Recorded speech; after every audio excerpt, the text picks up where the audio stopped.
I am live, officially. Happy Thursday to the few people who are here early and also on the VOD. But anyway, hi. Okay, so I want to paint.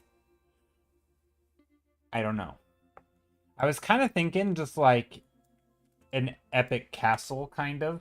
Like massive scale. Not, I don't know why I said epic, but I guess just like some massive, imposing castle. But I want to do it like a not my standard just like dark to light gradient kind of thing. I want to do it like a bit lighter material, but still lots of shapes. I think. I think that's what I want to do. I don't know. We'll see. We will see. This was a thumbnail from last stream. I'm gonna do the thumbnail and voting today because we did have a redeem last stream. So I think it makes sense. It just makes sense to do the thumbnails. But they're not gonna all be the exact same idea, so I might do a castle on one, and I don't know. I probably won't have that many. I might only have 3 or 4. I typically start the first couple hours with thumbnails, and then we vote, and then we pick one, and we work on it till the end of stream. Also, I don't want this bright background. Also, is my webcam working? I don't even know. No, it's not. It's not turned on. Get it together, Joe. Oh, it would help if I did that. If I would have opened the webcam, good man. It's good to know how to be a totally professional, high skill level streamer. Okay, now I think what I want to do is get rid of this bright blue. I think that's gonna just mess with me a little bit. We're gonna go gray. Maybe even darker gray. Nah, we'll go gray. I think that's what I want. And then, I want to, so because I want to paint light stuff, I'm thinking we'll start with kind of a darker background. And then we can block in some like silhouettes that are a bit brighter. Because I guess I have different ways of thinking about this. It could be like a darker scene, like a night scene. But it could also just be like, this could be the value of like a dark, like a fairly vibrant blue. Like if I make this, right, if I do this, it's kind of like, it's roughly the same value, right? If you kind of squint your eyes, they kind of fade out at the same time, and they're similar values. So like, if you're gonna have a super blue sky, even if it's in the day, it can still be a fairly middle of the road or darkish value. So I feel like planning your dark scenes can still be, because if I was gonna do like a darker material, like a, I don't know, like a gray stone or something, then it's hard to use super bright blue skies because it's hard to make the value of like a medium dark gray stand out against it, right? You really have to push the values either darker or push them a lot lighter. And I feel like that's just not what I want to do. So I want to specifically use lighter stuff today. So I feel like I can justify using darker blues. That's my thought process anyway. But yeah, I want like light silhouettes against stuff. And I think for a giant castle or imposing castle, maybe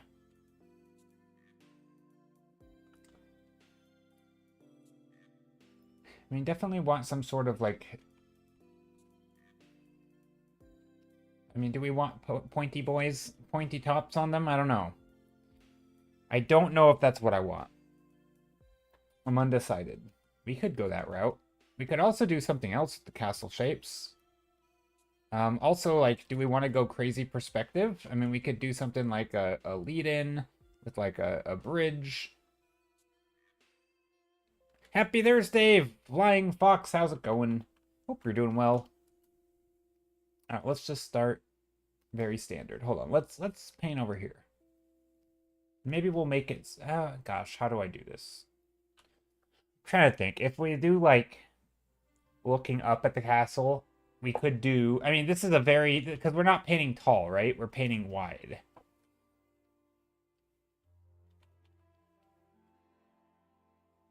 So we could do something like this, where we lead in across the scene. I'm gonna just add some darker values here. Not everything needs to be bright. Some little shapes over here, sort of horizontal shapes to sort of create depth in the scene. And then back here is where the castle can really, really be showing itself. Something like that, maybe? Like, I still want... I don't know, that's kind of cool. This almost feels like it could be sci-fi. But yeah, Flying Fox, happy Thursday. Hope you're doing well.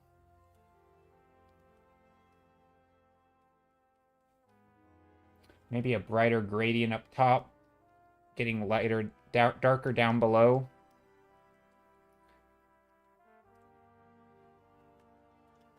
But I do like this thing. Maybe maybe we give some sort of giant bridge. Although if it is a giant bridge, it probably should have multiples of these bumpy things.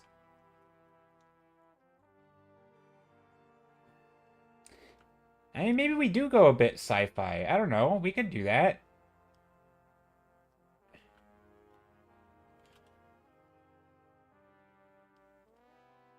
And maybe some other stuff back here, like some... Maybe there's a giant building in the middle, and then there's, like, buildings and stuff around the edges. I don't know. Lots of options here.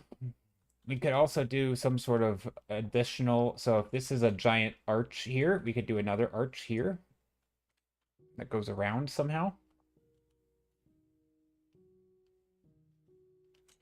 I do like my swooshy linear shapes like that.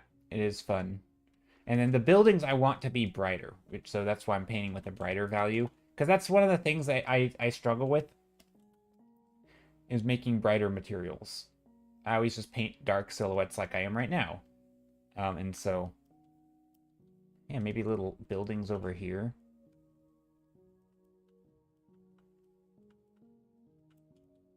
On like this ledge, kind of far away. Maybe that's too big. I don't know. These do feel kind of too big. And then maybe this is a giant thing here. I don't know. Is that too... That's also pretty large. I'm not sure. But yeah, Flying Fox, hope you're doing well. Hope everyone's doing well. Everybody who's lurking, hanging out. If anyone's doing any art, I'd love to know what you're doing. You know what? It's getting hot. And I don't like it. Because I like wearing beanies. And I like wearing long sleeve shirts. But I'm not going to be able to do that for many more streams.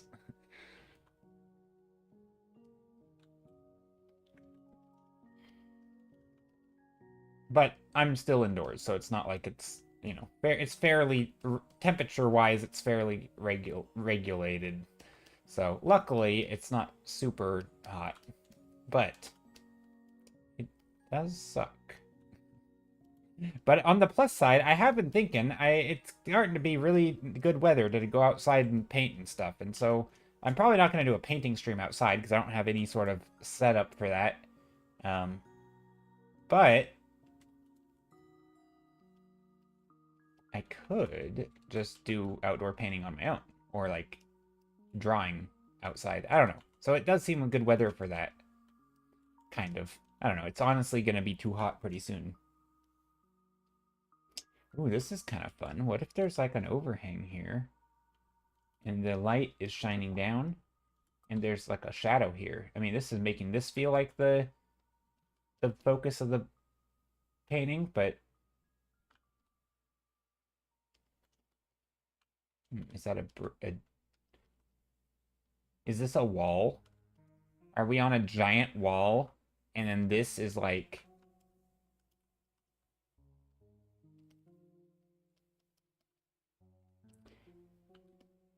something like that. Arkitol, how's it going? Arkitol 100, hope you're doing well. Happy Thursday. So, this kind of... Okay, that doesn't work. I don't know what I'm doing here. Maybe we. Gosh, I mean, I'm making random shapes, and some of them, like this one's not very exciting. This one's kind of, I don't know. There's something here. Maybe there's like a shape going over the ledge. Maybe that's what we do. Maybe this one is very close, and it's actually bigger than this one.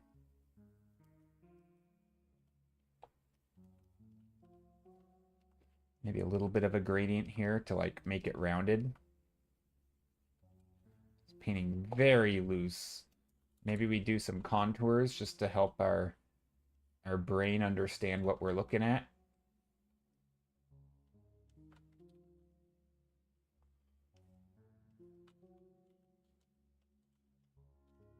Beautiful artwork. Thanks. I'm just starting to sketch some stuff. I'm thinking some sort of large castle, trying to make the vibes kind of big. I don't know. We'll see.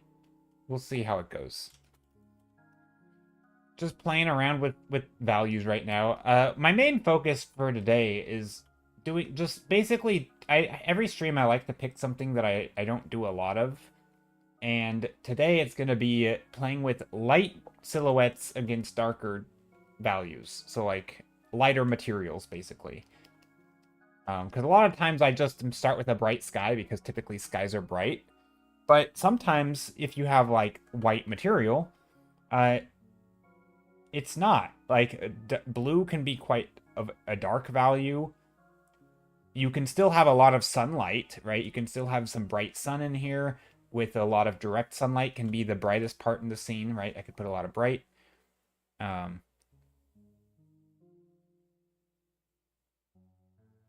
The button click here to tip is not a button. Are you missing parentheses on one of your stream panels? I don't know. Let me see. Probably. Let's see. Channel. Let's go to my channel. I don't know, but thank you for pointing it out. Hey, is there a nerd? Let's take a look.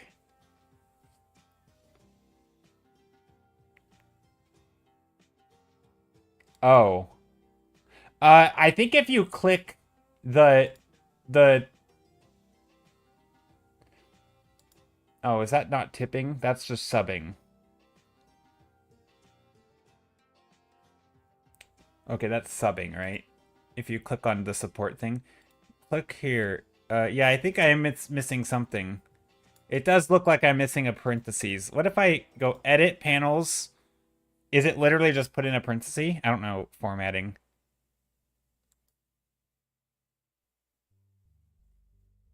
I might be missing two parentheses. How do I do formatting? Or am I missing quotes? Is that what it is? Yeah,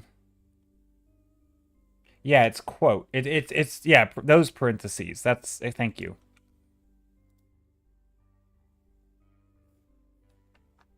Let's try that. Does that work? I think it works now. Okay, there we go. Well, thank you for that. Thank you for the tech support or the calling out the issues. Is there a thank you? Argadol says, I admire how you can draw and talk at the same time. I find it hard to speak with while I'm drawing. Yeah, I mean, it's definitely an acquired skill, right? Or a skill. That's all skills are acquired, I guess. I don't know. But I actually find it kind of helpful sometimes, like if I'm stuck, because sometimes, like, not all the time, like you still need to be focused on the thing you're doing, but if like I find that just narrating what I'm doing can be a nice way to like kind of like lock in and focus on like actual art stuff. So I'm like, oh, it's like sort of talking through my decision making in a sense. I kind of find it somewhat helpful. It's definitely not, thinking about chat and juggling back and jumping between chat. It definitely makes it more difficult.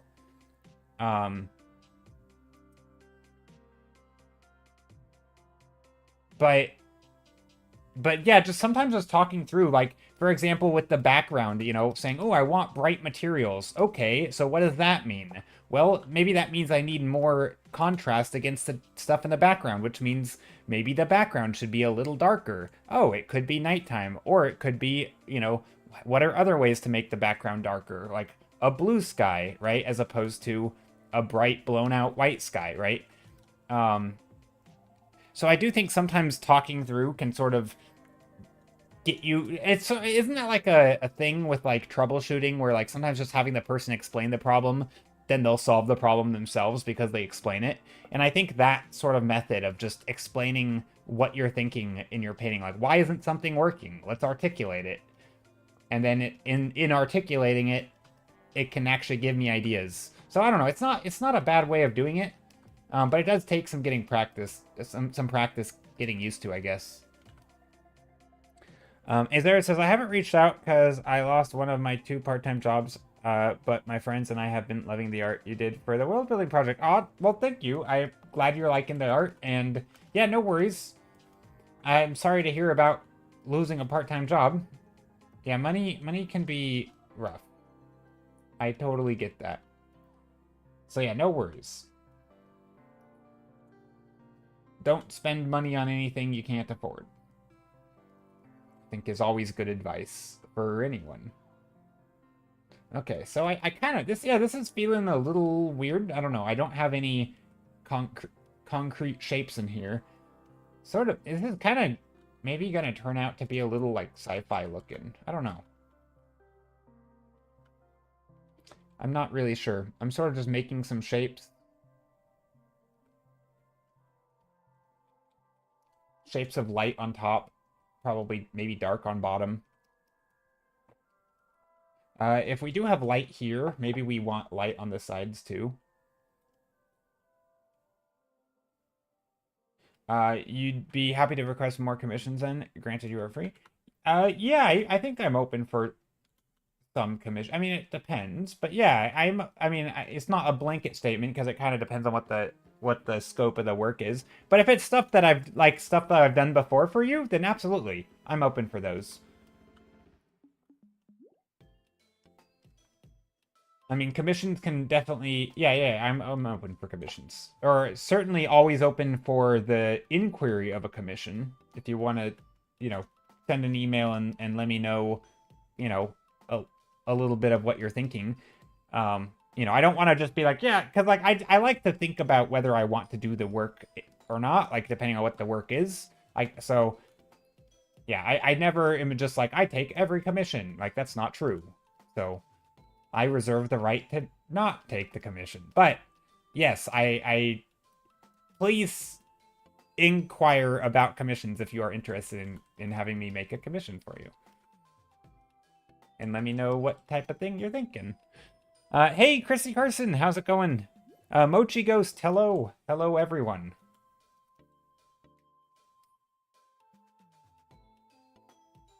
I'm thinking, I mean, that's kind of cool. Okay, let's get some bright light. So I'm just going to put in big blobs of light. No shapes in particular, just shapes. I mean, maybe a little bit in particular, like some triangular shapes.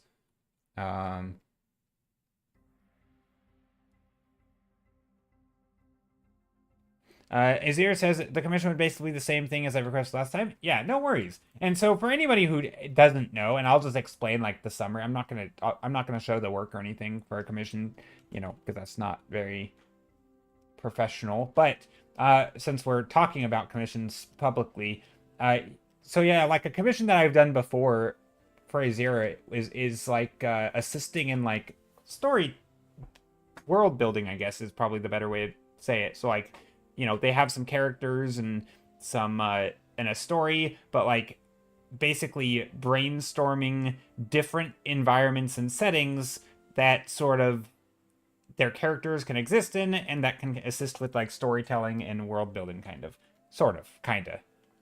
to some degree. That's probably the best way to summarize it. And so yeah, it's I found that a lot of fun. Today's study is a slot canyon. I don't know that term. It's going good. Just start on today's study. What is a slot canyon? I mean, it sounds like a canyon, and I know what slots are, so I can probably guess, but I have never heard the term.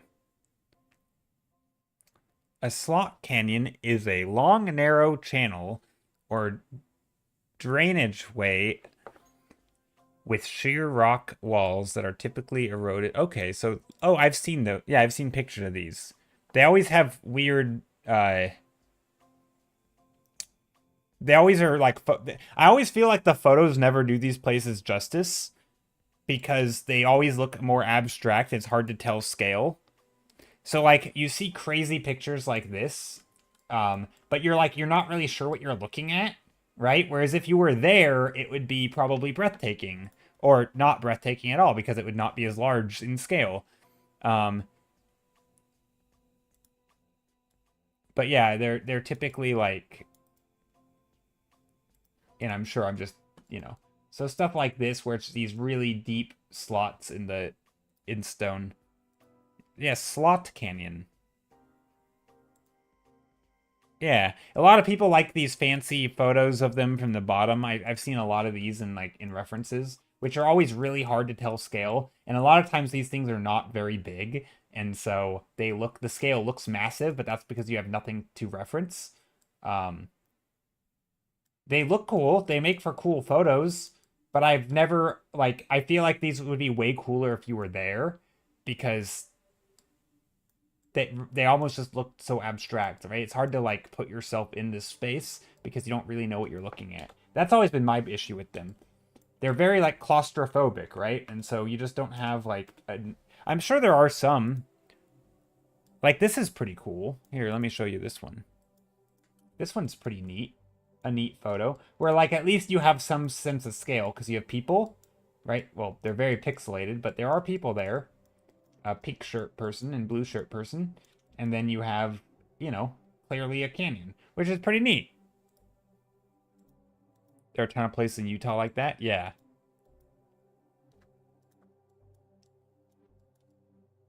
Yeah, no, they are cool. Slot canyons are neat. I didn't know the term for them, but yeah, that makes a lot of sense. Just don't go there during flash flood season. Yeah, probably not. That sounds bad. They're created by water, but you can hike through them. Yeah.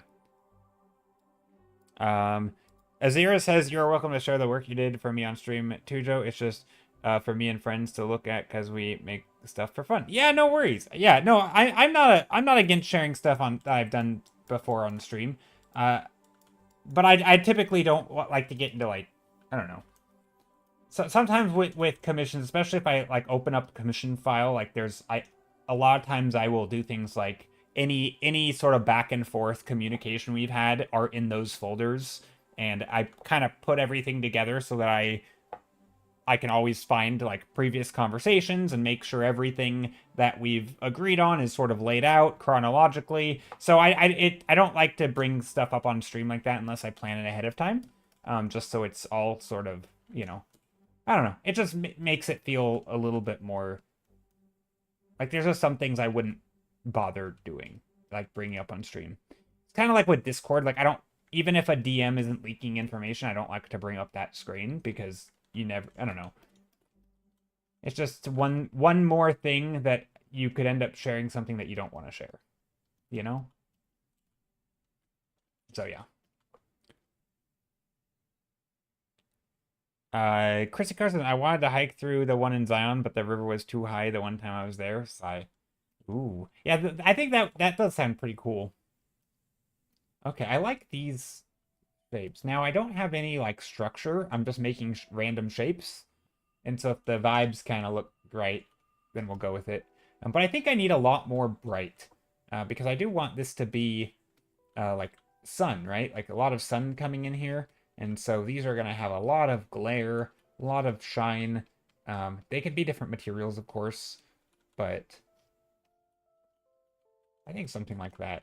And then the background doesn't have to be, because again, this isn't going to be a nighttime scene, right? So the values are going to be brighter at the bottom, and then it's going to get more and more blue, probably.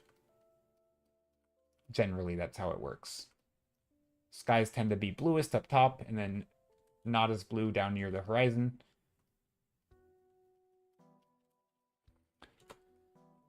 So if you're ever struggling with values and I think a lot of this stuff in environments especially, there's so many patterns that like once you solve a problem with like how do you make, oh, I have a dark blue sky and then my value gets really cluttered here. How do I make this clear? Well, knowing that like, oh, well, skies can also be more bright down below, which like, oh, there's a solution to a problem. I can change the values, but especially to make them brighter. Um,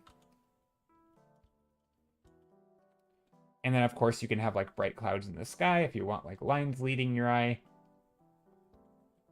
I think let's jump straight into color. I think I'm ready for it. Makes sense. For some reason, I just thought it was just a folder of pictures. I mean, it kind of is. Like, I mean, I could just open the document that is just the image, but I don't know. Maybe I'll do that later in the stream. I'll do like a show and tell of like things I've done for commissions in the past or something. I don't know. Could be fun. A lot of the commission work I've done is like much more in like the sketchy side of things also. Like not a lot of I mean I've done some finished rendered work as well, but a lot of it's been more like concept art. And so yeah, I feel like it's so close in some ways to what I'm already doing on stream that it's not like it's not like here's a masterpiece, right? Like because it, a lot of times they're quicker sketches or quicker things. Like they're still, I'm still proud of them, but it's not I feel like especially when it's like a color sketch, I think it's hard to at least for me and I've always had this problem with my art where like the difference between my sketch and my finished piece is just a matter of time spent rendering, but they're both in color, they both are full compositions, they're not there's not a distinct like, oh, you just didn't do colors yet, therefore it's a sketch, right? Nope, the whole thing's in color, right? And so it's just sort of like it's not always super clear, I think, when I share work that is a sketch versus a finish. Like not everyone is going to know immediately like what stage of the art process that is. And that's always kind of bugged me because like it sort of makes a weird like first impression type thing where like, oh, it's like sometimes finished pieces are kind of painterly, right? And so it's not just a matter of making it more like tight and rendered, but it's also just like the decision making is a little bit more like nailed down. So like even if I still have brushwork, the brushwork is just a little bit more thoughtful. And I think it can be hard sometimes. I don't know. So I do have sometimes it's tough for me to like want to show sketches that were only meant to be a sketch, but were also like not a one stream painting, if that makes sense. I don't know. The hardest part for me is getting the grayscale values right so the colors work properly. Yeah, I mean that's almost always the hardest part, right? Values are especially once you start working in color, because then the color is like so confused. Like sometimes colors look really vibrant, but they're quite dark.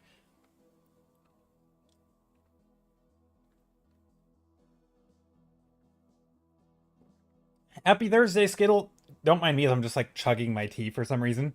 I think it's because I got made tea like quite a bit before stream, and so now it's actually warm enough to drink or cool enough.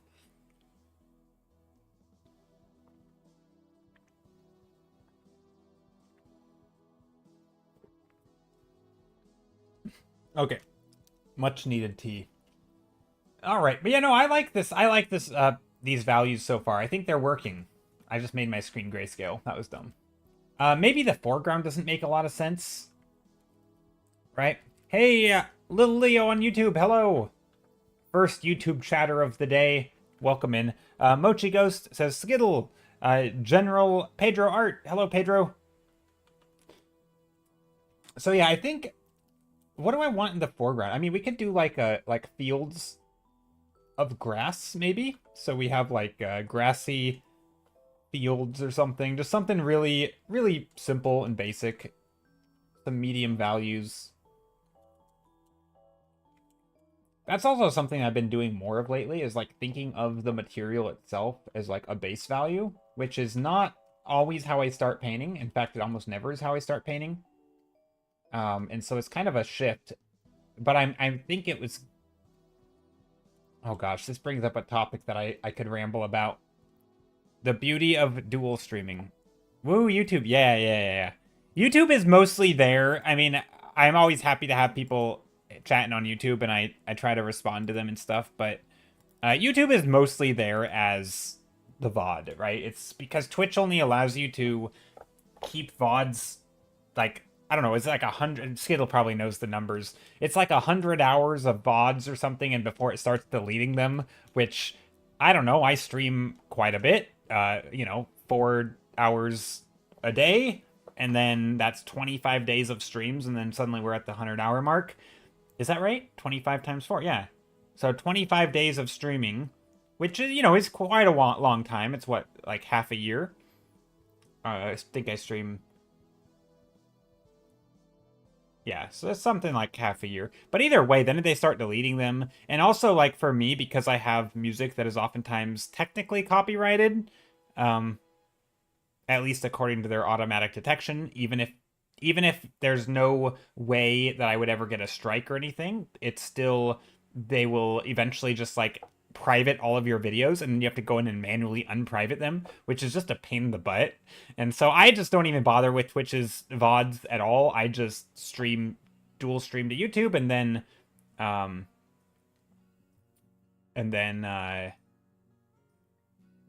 what do you call it? And then I just send it to YouTube, because I don't want to have to worry about that. The actual VODs are only kept for 2 weeks for affiliates. Yeah, that too.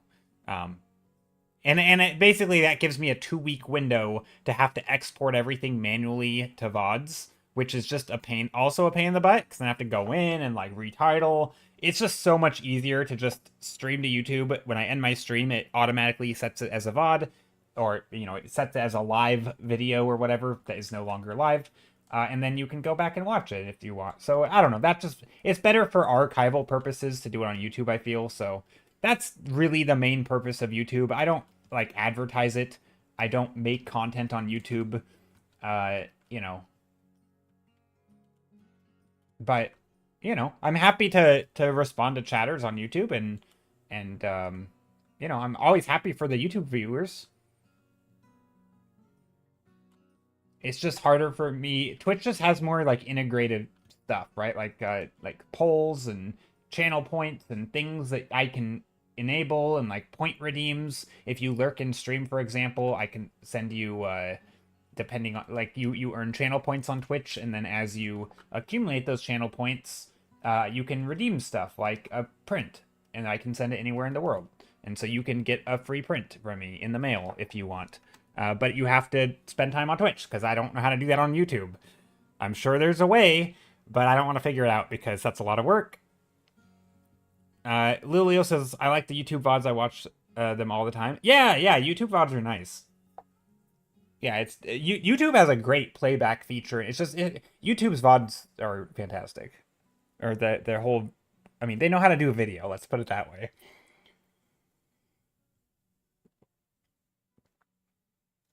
Twitch's auto exporter is a little buggy. So does it auto export, or do you just, it's like a one-click export?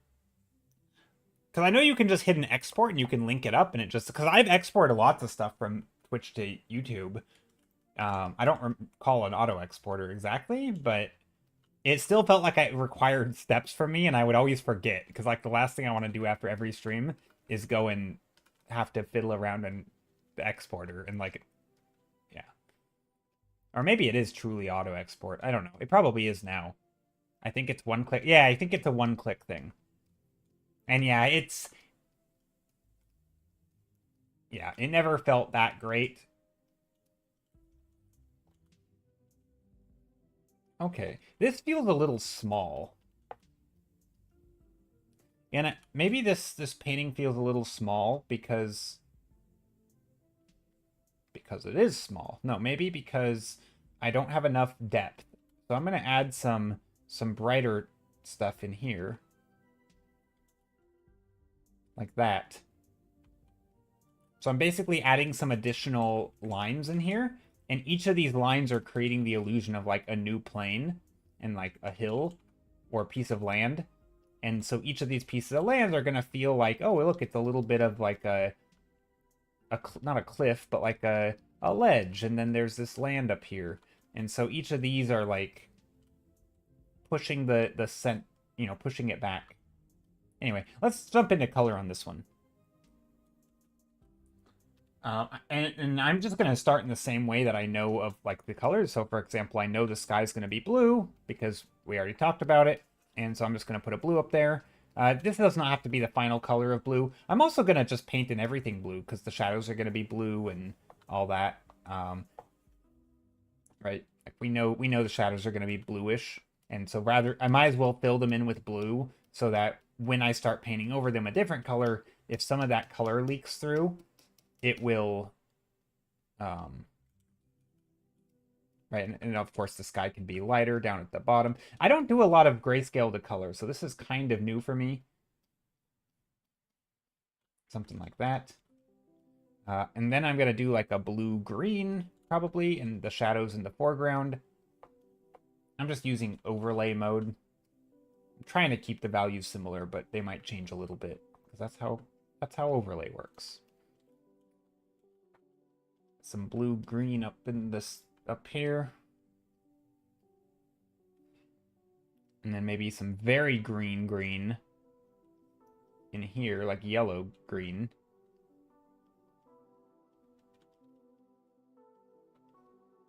In where I want the light to be. Something like that. I can also, like, if I have some bleed of color up here, that's probably fine too. It might even be preferable to have some of that color mixing, because there will be some bounce light, right? Even if it's faint, you will see some bounce light from like the green onto the side of the wall. It's not going to be the shadows aren't going to be as vibrant down here, where you have all this other light hitting. And then I think for the walls, we can do like a reddish color, maybe like an orangey color. Right? And so anywhere the light's hitting, I'm going to paint over like this warm color. And I'm letting it bleed over the blues a little bit. So like if I have some warmth here, it's okay for it to bleed around the edges, into these nooks and crannies here, because you're going to get bounce light and stuff anyway. And so I find that having like a sort of a loose, not a heavy, what's the opposite of a heavy hand? A light hand? Having a light hand, just allowing your colors to bleed a bit, can give a nice look of lighting. Because like that is kind of how light works, right? Like it bleeds a bit. Right? So I can get some of that more orange in here, in those greens. That's kind of I'm just trying to talk through my thought process here. Probably could even bring in, I think I'm on a normal layer now. I'm no longer on an overlay, but I'm actually I can paint in. I just picked like a literal gray from this blue, like right in the middle. And I'm painting in some of the shadows here.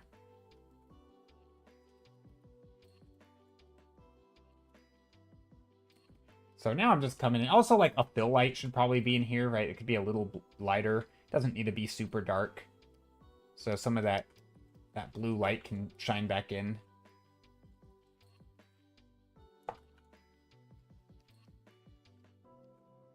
Still probably want that dark ledge or edge. Maybe? I don't know. Nice to hear your thought process, both amazing and learning over here. No. Well, yeah, feel free to ask questions too, because I don't always, I take a lot of things for granted. Like, I haven't mentioned perspective really once, and yet, obviously, I've painted in perspective. I guess I did mention briefly, like, some contours to help, our brains understand the perspective. And similar to the contours, right, this is also where you can put, like, if you know that this is going to be a rounded shape, and you want to, insert some windows or something, try to make them follow that contour so they can all feel like they're on the same level, right?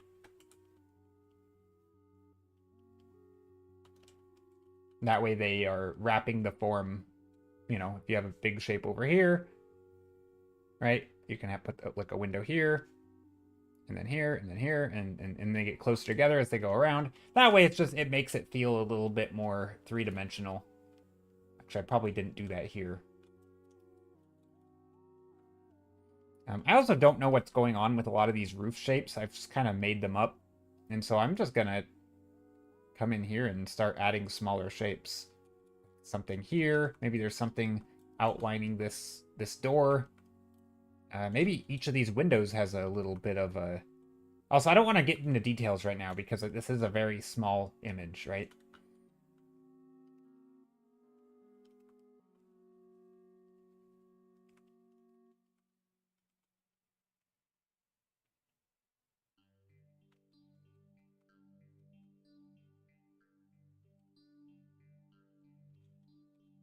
I'm amazed by how big you make environments feel. I don't do a lot of environments. But I can never make them feel grand. I mean, I think when in doubt, like I did it earlier here, this stage, I added, so this wasn't feeling as grand in my opinion, and so I added a layer of like lines in between. You can always push something back. So like, I think when in doubt, just keep pushing it back. So for example, this is going to ruin the perspective, but if I do this and just add more lines in here, horizontal lines, look what it's going to do. I'm just going to make these a random color, like orange. This is going to push it back even more because it's like, well, one, it's raising the horizon line.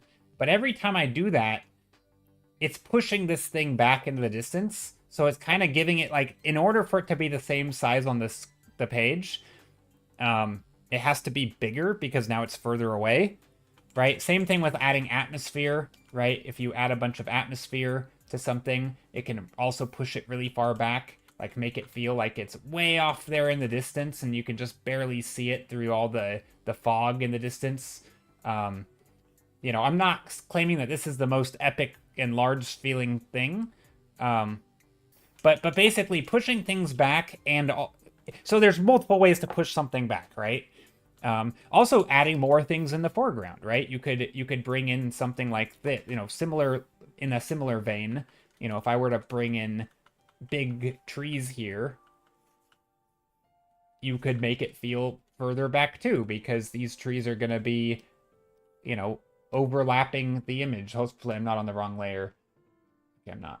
Right? At some point you could make it feel like you're walking through a deep forest and this thing is all way up. I mean, that's not going to make it look great, but there's a lot of different ways to push something into the distance, and I think being familiar with those different methods, right? Whether it's making things brighter or you know, atmospheric perspective in the background is probably the better term for it, or more overlap. I don't know. I'm not convinced this feels super large, but also that's like another thing I've been trying to do more, and I'm not great at it, if I'm being honest. But yeah, just more like small shapes. So, you know, dividing a big cylinder up into lots of cylinders. So for example, maybe we take this shape and we start, you know, adding some small shapes just here and there. You know, like each of these could be like a little house or something, you know? Suddenly you have a bunch of, you know, a bunch of little windows that are all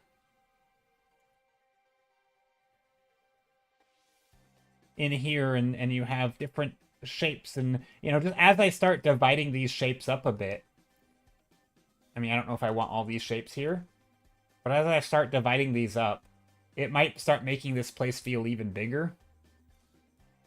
You just add some people. Yeah, I mean, I think at this distance, though, people are going to be tough, right? Because if I add a person and they're too visible, they're actually going to make the thing look smaller because you shouldn't be able to see people in this. So if I had a person back here, it might actually make it feel smaller. But yeah, or it might make it feel the right size, right? Depending on what you want to do. Or you could add a crowd of people and do like a whole bunch of little dots and make it feel like, oh, that's actually a crowd of people, right? And then, yeah, and then you could do like larger dots in the foreground, in the midground, and then maybe keep them still relatively small in the foreground. And like, oh, here's some people too, right? Great. Now these people and these people are all like, it's not like if I were to make the people this big, right? Suddenly there's a scale thing and you can, that's different, which we could do. Or you could keep them small in the foreground and just scale them slower, right? Kind of depends on what you want to do there.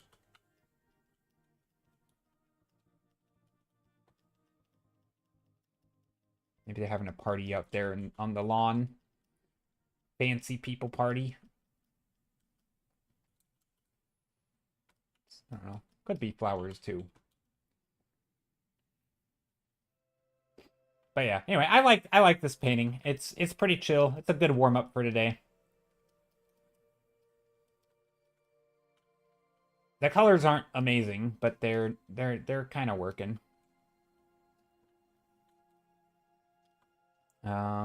Not sure what's going on with the sky. I feel like it's a little bit, I don't know, it's a little bit grayish. I feel like we can spice it up with a bit more saturation. I don't normally paint super blue sky stuff, by the way, so this is a little bit weird for me. Foreground meeple. Meeple.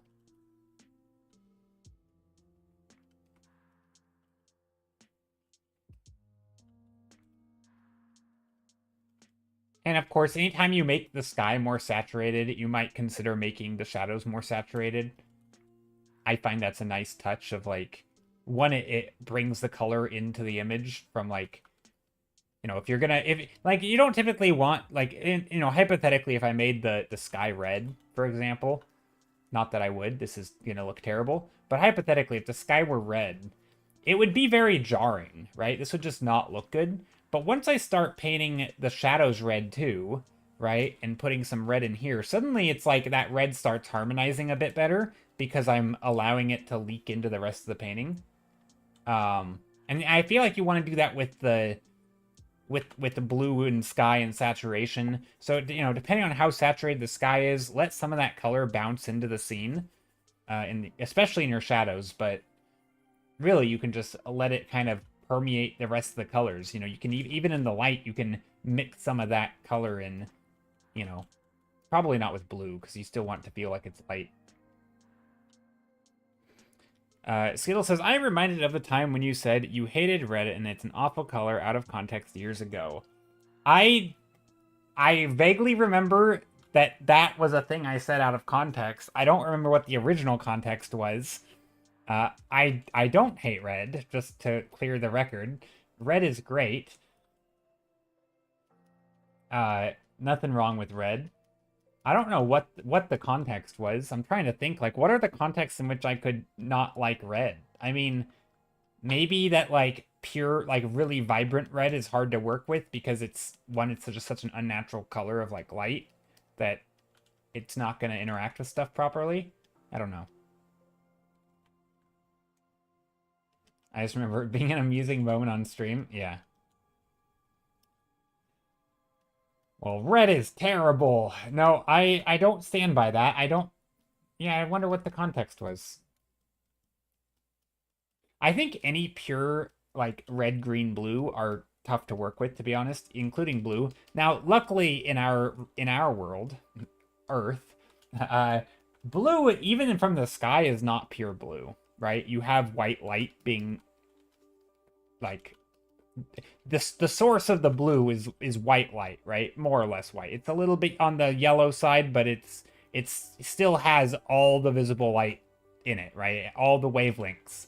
So the light hitting your eyes is not pure blue from like an RGB LED or something, right?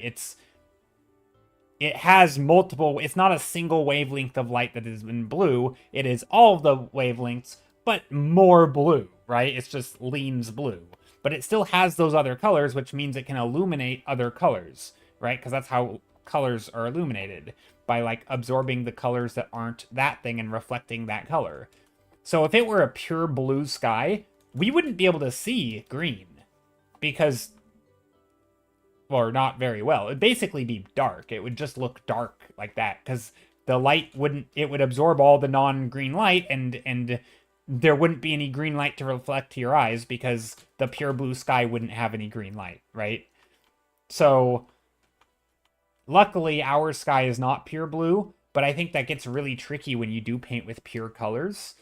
And if that's how you think of colors, as like, oh, this is all blue, that's gonna mess up how you think about colors. So yeah, we are lucky that our blue in our sky is not pure blue,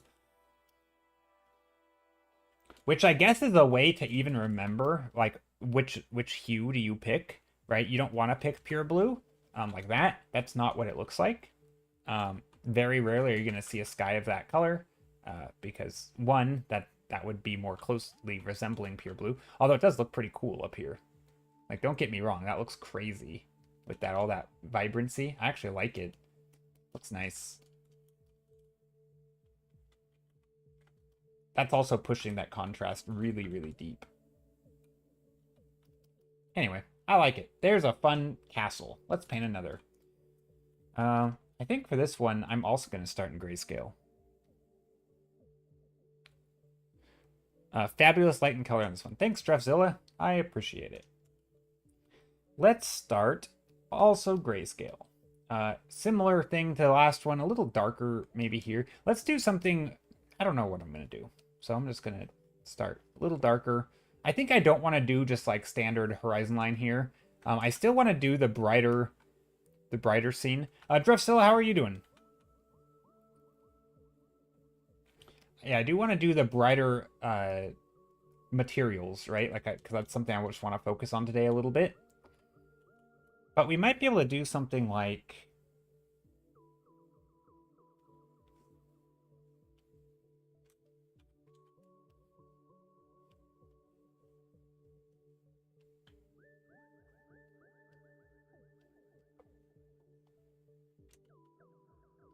I don't know if this is going to look good. Nope, that's not going to look good. Trying to think how I want to do that. Doing good. Just did some shopping so I can feed the cat. Nice. Happy cat. I'm doing good. My day is pretty chill. Let's see. It's not, I mean, the only thing I'm bummed about is that it's getting so dang warm, which means I'm gonna have to stop wearing, well, probably not have to stop wearing the beanie, but like long sleeve shirt season is going out and beanie season is going out, which sucks because it's just getting hotter, and it's not bad right now because I'm indoors and it's, you know, there's not like there's sun beating down on me or anything, but I just don't like it. I like the colder temperatures, and so yeah, I'm thinking about having to get out. Do you not like your? Oh, I don't mind my hair. I just like beanies. I just like long. I just like long sleeves. I mean, my hair kind of sucks. Like, it's definitely thinning, but it. Luckily, I think my family, like, it never fully goes thin. Like, it just thins and then it stops thinning. Like, none of my family has ever, as far as I know, like, completely had to go like full bald because it's never been that thin. But like, it definitely thins. Which is it's not a big deal. My hair is a little long though, so I do need it like a haircut, but no, it's more about like I like long sleeve shirts and beanies and feeling cozy and stuff, and I don't know. I don't like warmer weather that much. Never really did. I swear we skipped winter entirely here. Same! We skipped winter here. We had one day of snow and then it vanished. Yeah, we had one day of snow and it vanished. It was just, it didn't even stick around.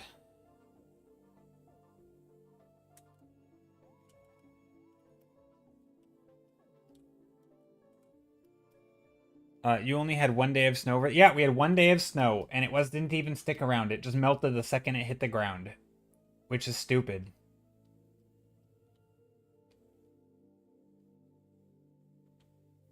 Not even a threat of snow in Portland this year. So sad. Yeah, you know, this winter sucked. Like for winter, in terms of winter, like in the context of winter, it was a terrible winter. It was a good winter would be one where it's nice and wintry. A bad winter is a winter where it's not wintry at all. It's like the worst winter. So yeah. I know some people don't like winter, so they like that fact about winter. It's like, oh, we didn't have a winter. It was so nice this winter. It was all warm and, you know, but no, it sucked. Okay, so what am I doing now? So I'm just making shapes, but I'm trying to make shapes that are a little bit more. So instead of looking up at a thing like this, I'm doing shapes that are a little bit more down. You know, like this. We're looking a little bit. You know, maybe this is our eye line. So these are going to be rounded, right? Our eye line's up here. So this is like the tops of the buildings. Maybe there's, you know, go further back. Maybe there's a shape here. Pepperly, hello. Welcome in. Mochigo says, we had 1 day of actual snow and then same it melted the day after, and that was Monday. My parents were on a cruise for Christmas and they called me from the tropics and I was like, we're having the same weather back at home actually. That's funny. Pepperly says, we had a solid month of below freezing here. No warmer. Sunday it started off as 42, ended out at 72. The next day the high was 22. Dang. That's some flip-floppy weather. I don't mind that though. Yeah, the 72 sounds not fun for winter. Like for me, I get in like a certain mindset of like, oh, it's gonna be a wintry day, and then I can dress accordingly, or I can just like, I don't know, mentally prepare for it. Then when it like flip-flops and it goes from, you know, below freezing or nearly freezing to like hot, and you like, you know, like what if I go to work at night? So for example, I work at night. What if I go to work at night and I need like a coat? And then on my way home from work in the morning, or let's say even midday, what do I have to like have a short sleeve shirt and like I can't even wear my coat because I'd be sweating? Like I don't like that. I don't want when I go into a place to have to wear one thing and then when I come out I have to have prepared a different like, you know, like I don't like that. Or like bringing a coat somewhere but not being able to wear it so that you can anticipate it being cold on the way back. I just don't like that. It's not fun. I want it to be a temperature for the day and then I can start and end the day at the temperature and I don't have to think about like regulating my heat throughout the day. It just sucks. I know this is like not an issue for most people probably. It's so I don't know. I feel like my brain is still anticipating winter and we're moving into spring now. It's so weird. Same. Same. I want to look out my window and see snow and be like, "Oh, look, it's our first snow of the year." Okay, so what am I doing painting wise? So I am just darkening some values, but I'm trying to think of like some forms. So there's kind of some forms that I've painted in here very lightly with some light and shadow. Kind of looking downward. Right? I could add like some balconies, little outcroppings, maybe outcroppings. You know, little bubbles in here of like spots where people could sit. Maybe it's catching some light on the balcony. And so I paint those in light. Maybe we put some darker shapes here. Right, so this is like a, maybe not a balcony. It could be like a little walkway or something. This could be a little area. Little bump out thing.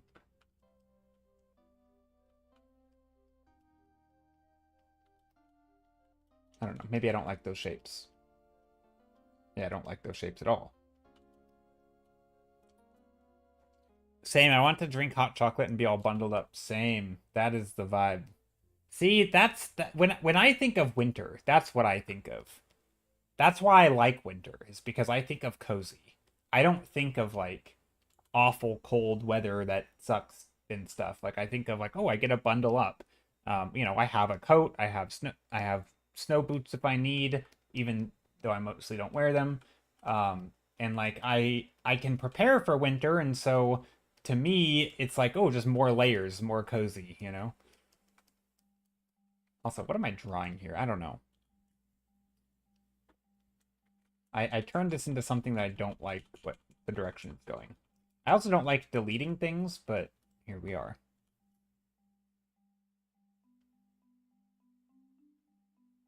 Maybe there's some shapes back here.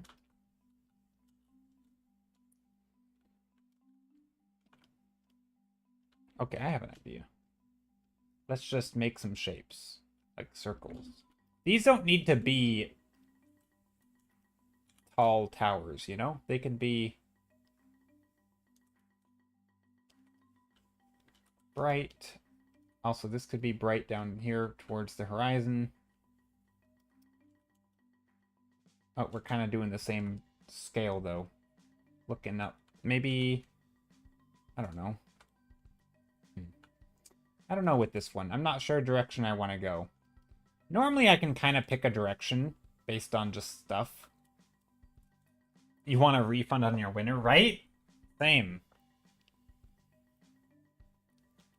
I've considered, I mean, I think it would not be great to live in like Alaska because it's just I think there's lots of reasons, but I kind of vibe with it. I sort of like the vibe of just colder weather all year round, and never getting super sweltering hot.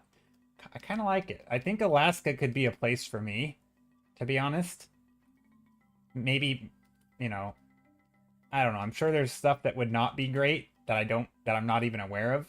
So it's probably not as idyllic as I would make it seem like it would be, but I feel like maybe or Canada, northern Canada. I think there's a lot of nothing up there though. I don't really know what's up to northern Canada. Alaska gets clouds of mosquitoes in the summer. That doesn't sound fun. How hot is the summer though? Is it long sleeve shirt warm? Because I could do long sleeve shirt. If that means cover my face and go outside in a long sleeve shirt, I'm all for it. If it's not so hot that you can't do that, then I don't care about mosquitoes. But no, that does suck. Mosquitoes suck. I mean, literally, but also just, you know, screw mosquitoes. You think it's in the 60s, 70s? Oh, that is pretty. Yeah, okay. Yeah. Anything controlled by the ocean, it's pretty much never gets. Yeah. That's how living on the coast I feel like is also, where like if you're on the west coast of the US, so like California or Oregon, Washington coast, like a lot of those you just never get like super hot and you never get super cold, right? You always have like the cool air coming over the ocean, and so you have like this, it's very, yeah, controlled by the ocean, which is pretty nice too. uh but then you get a lot of wind, right? A lot of wind and rain. Chrissy Carson's, although January, what's that word? I don't know that word. Juneau got a very quick and massive dump of snow that ruined some of the buildings because it was so heavy. Not much snow after that. I'm not sure what happened after. Is Juneau a place? It sounds like a place. Juneau is the capital of Alaska. I didn't know that. I genuinely had never heard of the capital of Alaska. Wait, how have I not known this? I feel like that would have triggered a memory back in like young years, me in school having to learn the capitals of all the states. Like, I know there's a lot of states where I don't remember the capitals, but I would hear them and be like, oh, yes, that's right. Juneau, I didn't even remember. It feels like a new word to me. That's weird.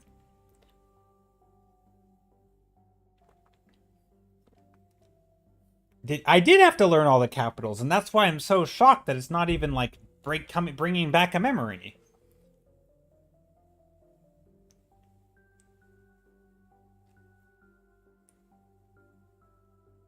Yeah, I've never heard of Juno. It's crazy. I just like. I mean, I probably didn't like. I mean, in fairness, in school when you had to learn all the capitals, most students did not ace every test, right? So I probably just didn't learn Juno.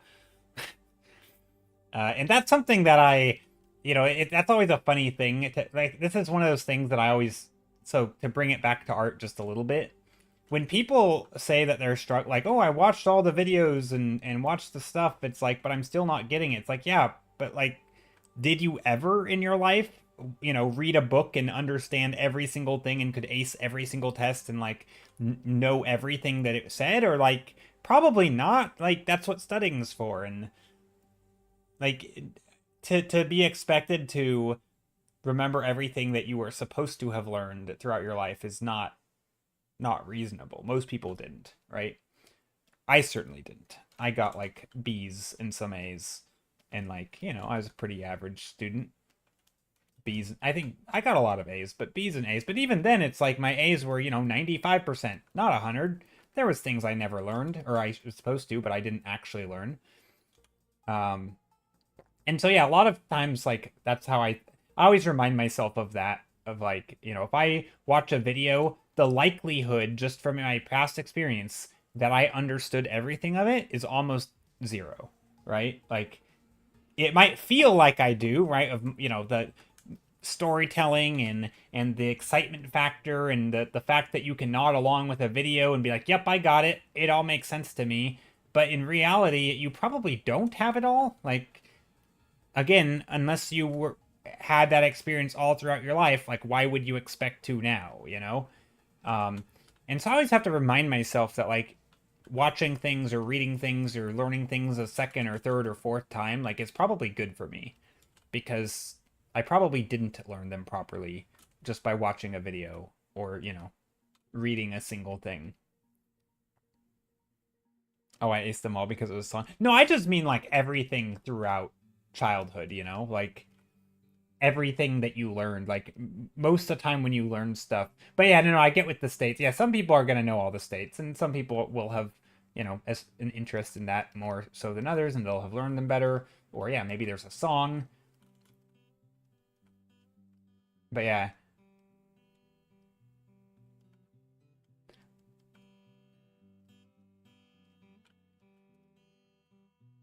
this is kind of cool. Little spires up here, spires of towers.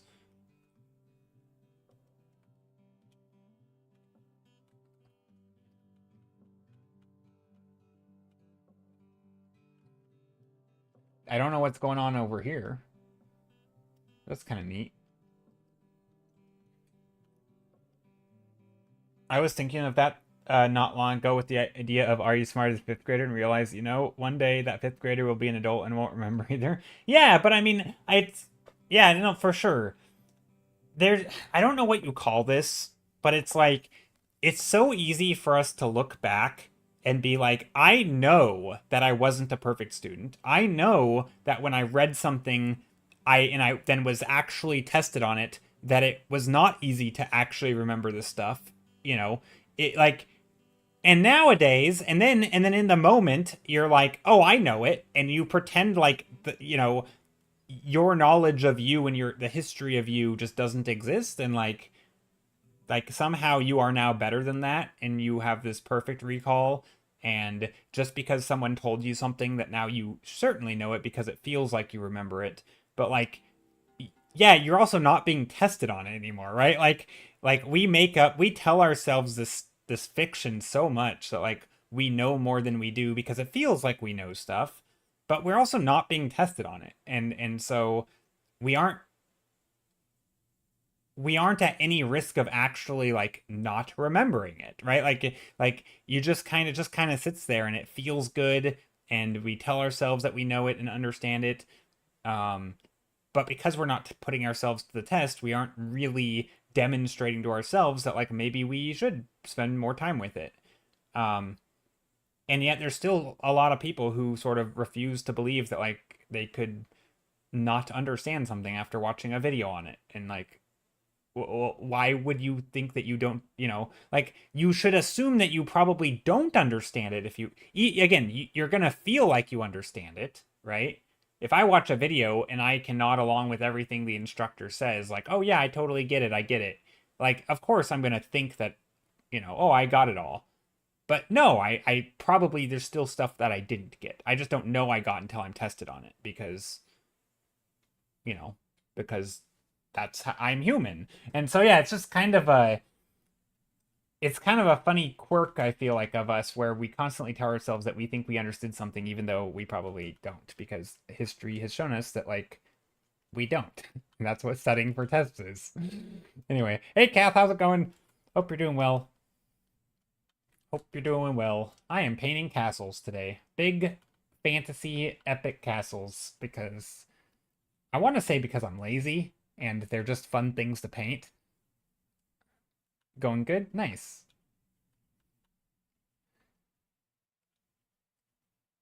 Nice. Love some castles? Yeah, I also love me some castles. They're just fun to paint. Just big spires and shapes, and this one has a bunch of spiky stuff on it. Maybe it's more of like a wall. I don't know.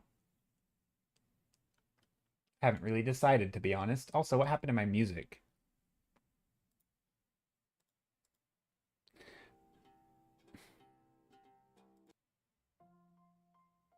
We're just gonna skip ahead. There. There, back to the Adventure Zone music. Am I using reference? Not right now. Not right now. Maybe later. Hold on, let me bring back up chat. And this. In the thumbnail above. Nope. Thumbnail above, no reference. I haven't used any reference yet today. I probably will at some point when we start sketching on things. I'm mostly just building stuff up geometrically.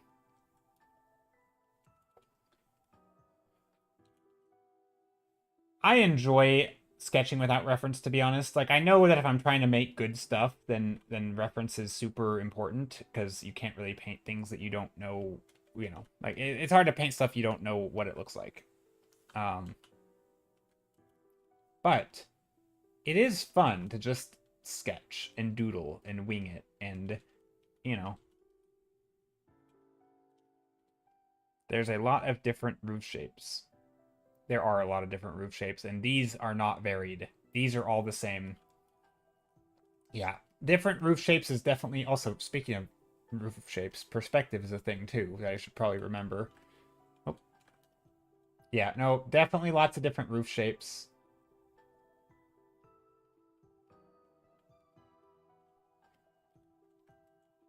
Lots and lots of roof shapes.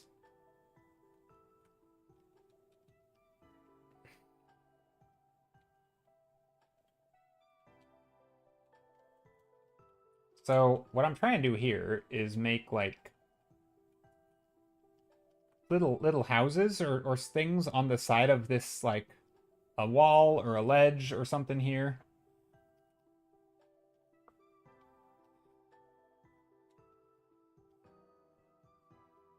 And this is gonna be like the edge of like a giant castle or something, or like maybe a giant mountain. Maybe it's in the water. Maybe that's what it is. It's like a boat, and we have this as water. Maybe that's what we'll do. Water. And then maybe we have like icebergs or something over here.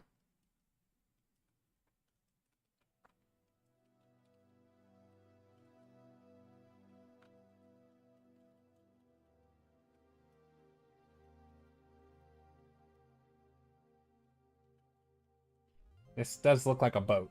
It's not supposed to be a boat. Maybe I could make it less like a boat by putting little shapes, little mini islands back here. Now you gotta have two people doing the Titanic thing. Oh my gosh, the the two people up in the front. I don't know exactly. Are they just holding their arms out like a cross? Yeah. Yeah, I don't think I'm not gonna make the Titanic thing, but that would be pretty funny. Amazing. Absolutely brilliant. Kath, what are you working on right now? Are you doing do you have any new projects now that I mean, that's a stupid question. I know you do, but what new projects do you have now that you finished the book binding thing or the book cover?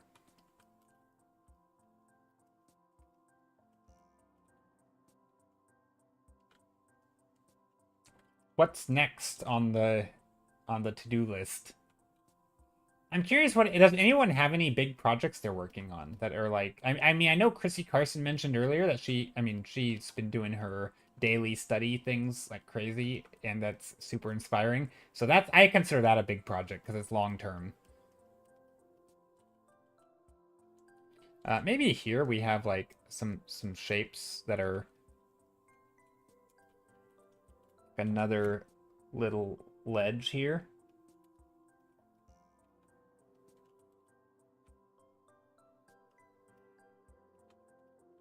Uh,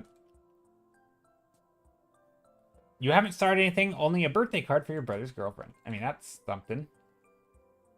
I like how you haven't started anything is like actually like a pretty solid like thing to start. Like, oh, I just started a birthday card, but I haven't done anything. Like that is something. Like, let's not kid yourself. That is a very real thing that you've started.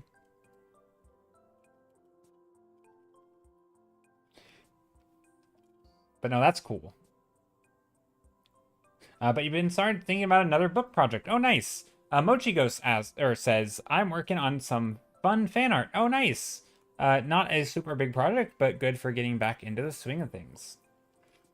Fan art is fun. I just recently did a piece of fan art for Teamfight Tactics, and man, it is such a like it really does give you those uh feel good you know chemicals in your brain. It feels good to make a thing for a thing that you care about and like be able to like share it with the community. And fan art is cool. I want to do more fan art. Critical Role spotlighted your recent fan art piece on their talk show this week. Oh, that's so cool. That's awesome, Chrissy. That's the one with the thingy, the lantern thingy busting through the window. Yeah, that piece was great.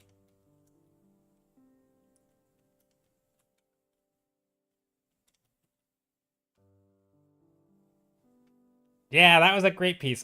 Stoic says working on a fan comic. Oh, nice. When you say a fan comic, is that basically a comic that is fan art of something else? Or I don't actually know what that term means, fan comic. I feel like I should be able to guess, but also, what am I doing with values here? I don't know.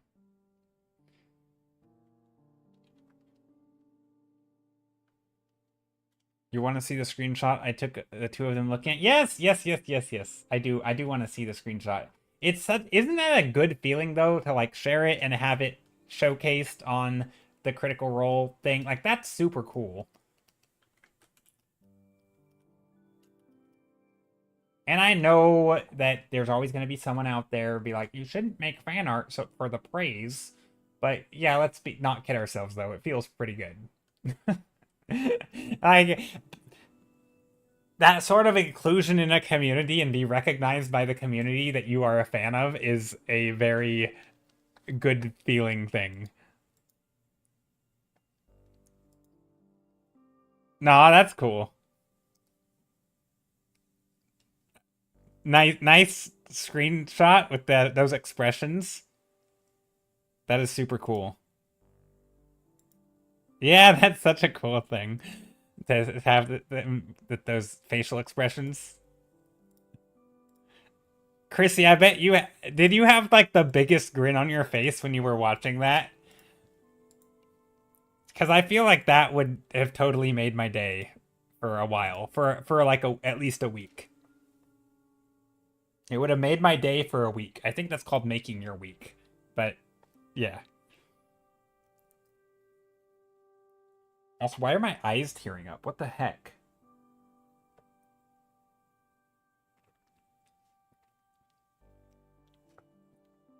But yeah, no, the piece is really stunning. Agreed, Kath.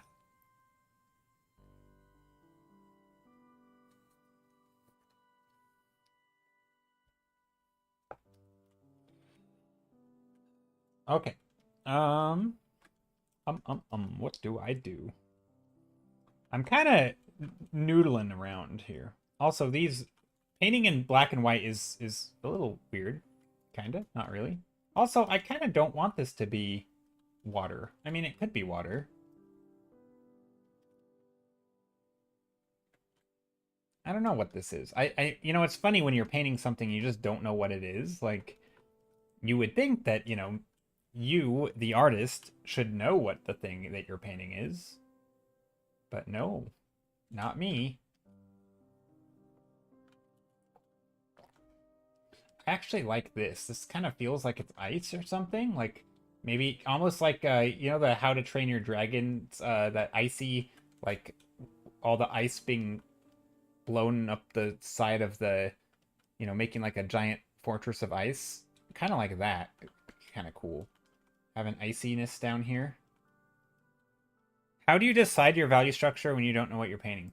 Um, well, I knew that I wanted brighter stuff for the main subject. So like the buildings, I knew I want brighter. I just wasn't sure what that meant. Like I just, you know, I didn't know if that's ice or a white stone.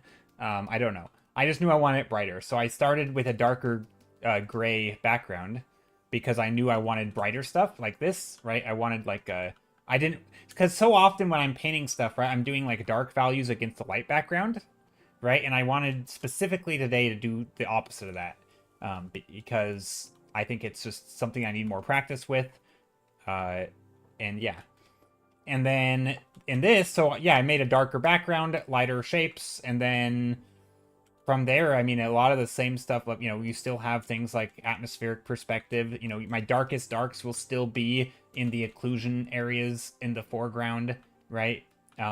Even though I'm, you know, gonna maybe lighten everything up a little more than normal. Uh, Otherwise, it's pretty standard, I feel like. And like I can still decide lighting direction. So you know, I decide that the light's gonna come from the front a little bit. Um, and so now when I'm adding like just light values and then a lot of just layering, right? Like if, for example, if this doesn't read very well, maybe I need to add a line of something back here to like create a separation between the background and the midground. Um, I could make it darker, but also because it's already dark, I could also just make it lighter. And then I might like, oh, this kind of looks like an iceberg or something. So maybe I make little mountains of ice sticking up, right? Um, and then this kind of looks like an iceberg. So maybe I make these a little brighter. And so now I've kind of pushed it in a direction. I feel like it's, I don't know if the word angling is the right word, but it's like I'm angling for a painting where like I'm not totally 100% sure what it's going to be, but I kind of know the direction that I'm pushing it. And it's like every choice that I make nudges it in that direction. But I might at some point veer off in a different direction if I find or think of something that fits better or like fulfill, you know, if I can problem solve the problems in a better way than what I thought initially, maybe I'll pivot my decision making. Um,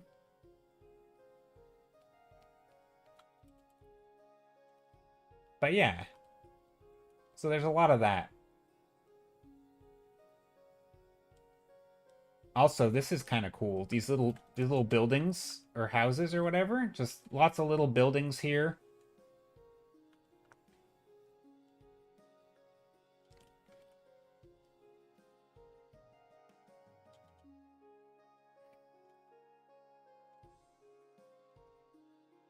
And at this point, you know, I'm just basically, I guess I'm kind of detailing, but not really. It's a type of detail for sure. I also like the idea of, yeah, little houses up here, or maybe bigger houses because they're closer. Hello! Maybe in reality they are ice buildings. Ooh, maybe they're ice buildings. Yeah. Although I was thinking there was going to be ice down here, so maybe yeah, maybe they're ice buildings. That'd be kind of fun. And see, we could decide that right now. Like we could decide. So it would be that would be good to decide right now, right? Because that's like maybe the shapes of them change depending on what material. Does this scene work as nighttime and daytime scene? I mean, I think it could be right now either. I could probably push it. So like typically in night, I don't know. Yeah, it could be either, I think. I mean, I think if it were nighttime, you wouldn't have these strong shadows, and so you'd have probably like you'd have deeper. I mean, I guess if you did have a strong light up here, you'd have even deeper shadows, right? Or you'd maybe want to introduce lights in here, so you'd have additional lighting elsewhere. Whereas if it were day, this might just be the value, and you wouldn't have a lot of like, you could even lighten up some of the fill shadows. So I feel like it could be either. I feel like we could push it either direction. I think so. I'm sure there's differences, and but there are differences between night and day, obviously. Um, a lot of it's going to be in the quality of light, right? Like the hardness of the light, right? So if we have direct sunlight is going to be different, right? Once I start putting like super hard edge shadows, right, and doing stuff like this with my light, that's pretty much going to tell me that this is daytime, right?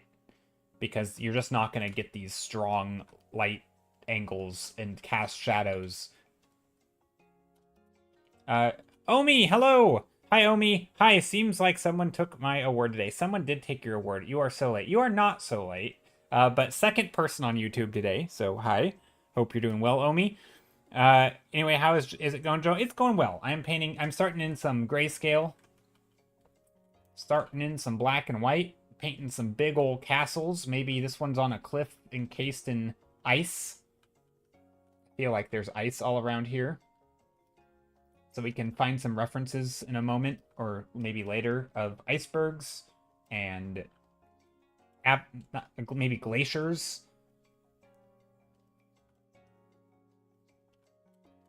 Big ol' ice castle.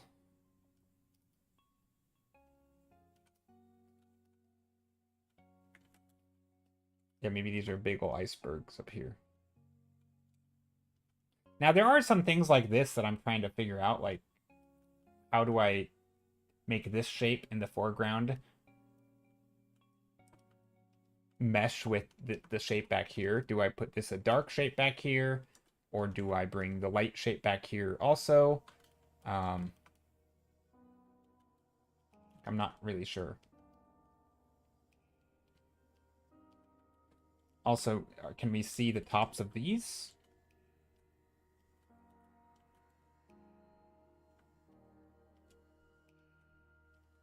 Maybe. It's kind of a weird tangent up there, though, to have another structure back here.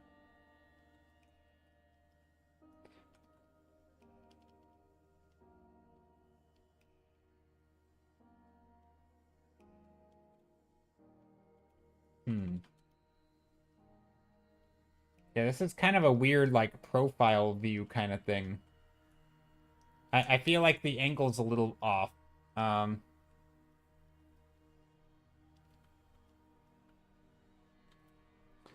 are you good? I am doing well. I am doing very well. Today's a nice day. Doing good. Okay.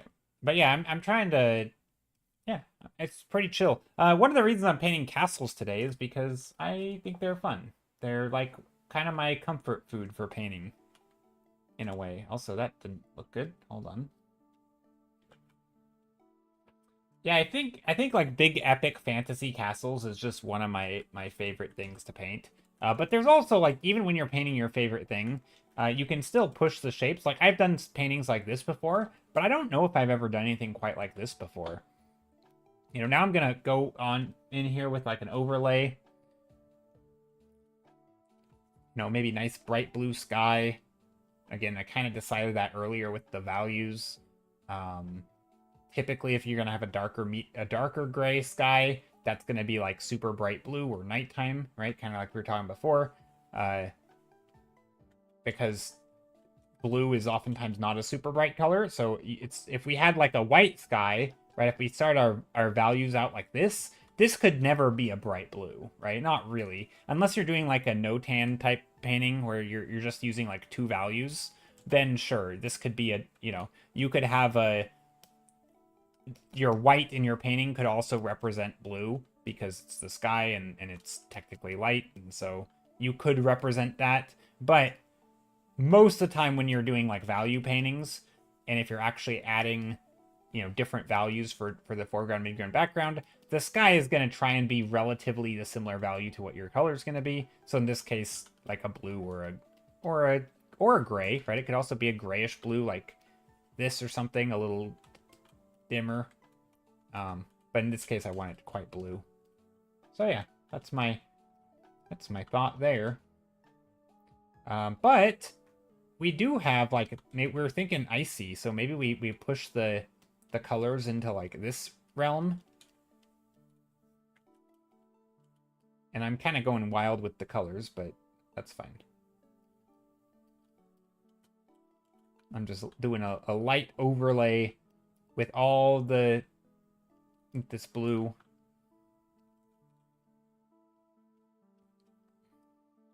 Now, this is where... Oh. This is where references would be good for color, because while I feel like I can get away with color in this stuff, and just doing this kind of color, I don't really know how icebergs work, to be honest.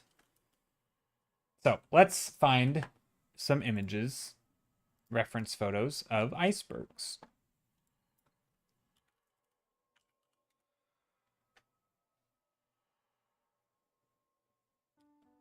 And we've got a lot of them. Okay, so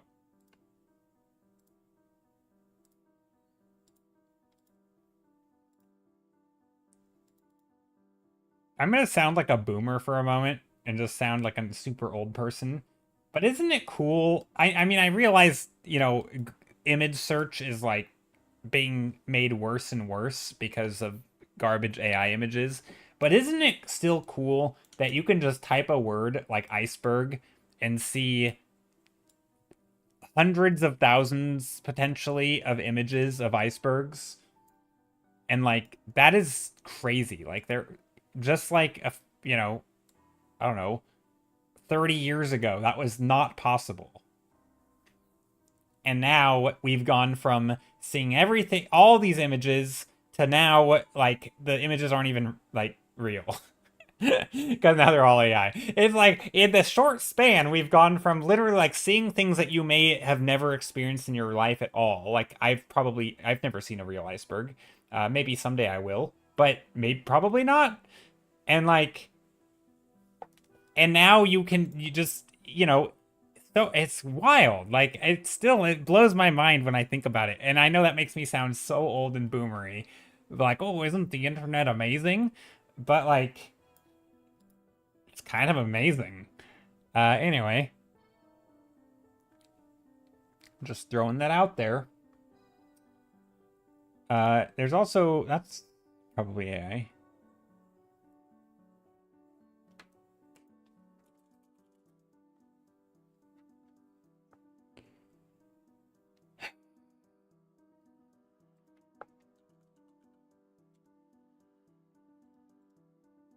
It's a blessing it's a blessing to have an appreciation for it.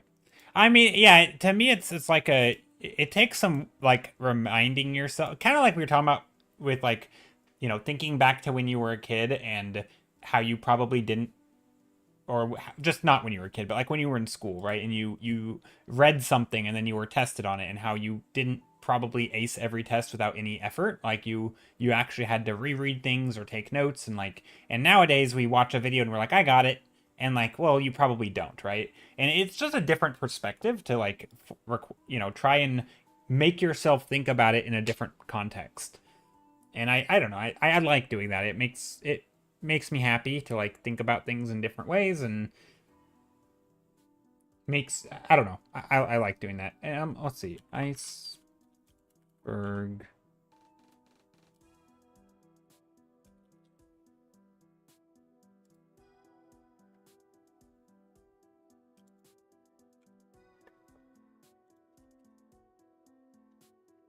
Okay.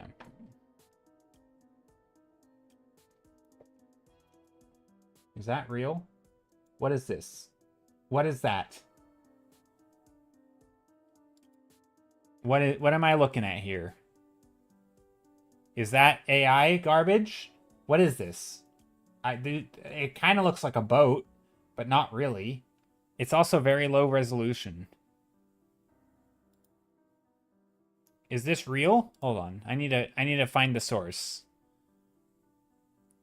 It might be real. Here's a higher res image. Oh, it's real. It's actually people. Okay. It's not just AI garbage.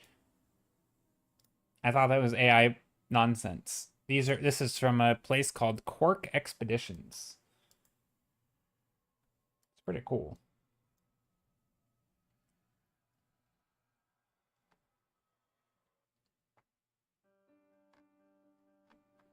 It's kind of neat.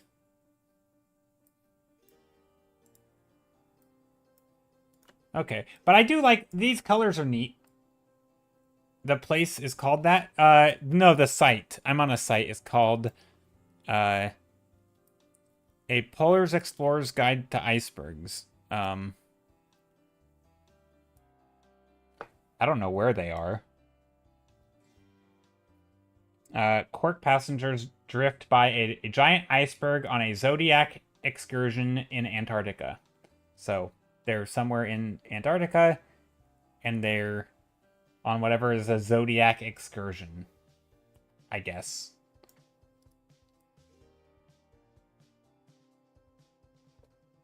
But I do like this as a reference. One, because it's already close to the colors I have, which, you know, and two, it gives us some ideas. The only problem is, so look at this actually has nice like light and shadow. That's another nice thing.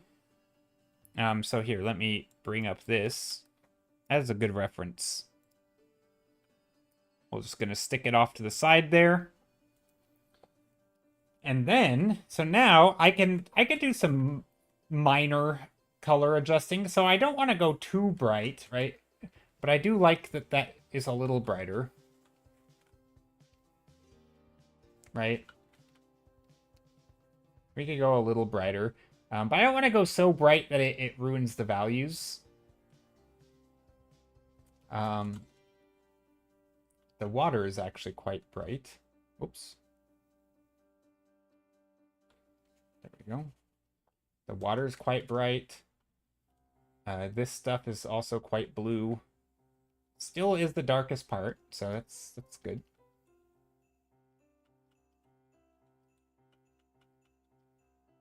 Could be quite saturated also.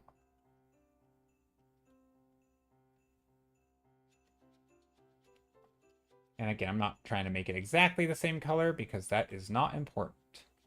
So now the actual iceberg part is going to be way brighter. Like, way brighter. Right? I think. I don't know. Maybe not.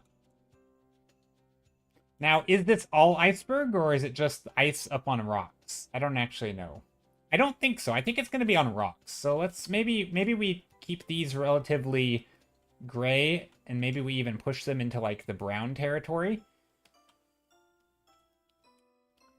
And then we have like the iciness climbing the rocks. That way we can have like a nice red and teal combo. Caustic. Do you think caustic reflections on that cliff would be nice? That would be cool. It's a little far away though, and I'm not sure you'd be able to pull that off at that distance and like have it look good. But maybe it's definitely possible.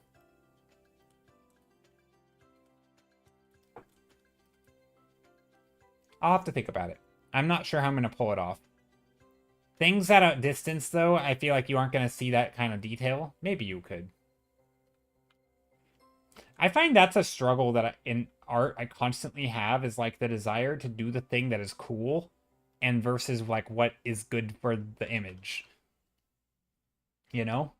It actually reminds me of the game I've been playing a lot of, right? I've been playing a lot of a game called Teamfight Tactics. I've mentioned it fairly recently or fairly frequently. Some of you are probably aware of it. But basically, there's a lot of like fun stuff you can do that's just going to make you lose the game. And I feel like I'm constantly at a battle with myself when I'm playing that game of like, do I do the fun thing or do I do the good thing? And in art, I feel like it's the same. Like sometimes the fun thing is not the good thing for the image. Um, and I feel like a lot of like you hear stories of, there's even like that meme of like web design or like website design or any really graphic designer where a client comes to you and asks you for all this stuff and they just dump in like all the cool things they want with no care of like whether it's gonna work together or if it's gonna be good.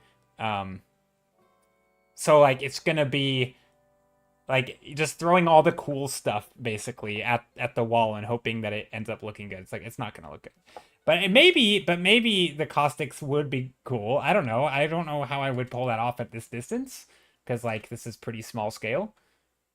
You need a TFT mention redeem at this point? Yeah, probably. Yeah, it's time I shut up about it. For sure. Hi, Joe and chat. How's it going? It is going well. It is going good.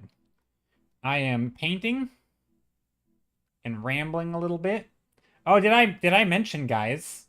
I have a ramble redeem thing now. I could relate more to the chess comparisons. I could. So I mean that's true in chess too, right? The doing something that's fun versus something that's like sound and good.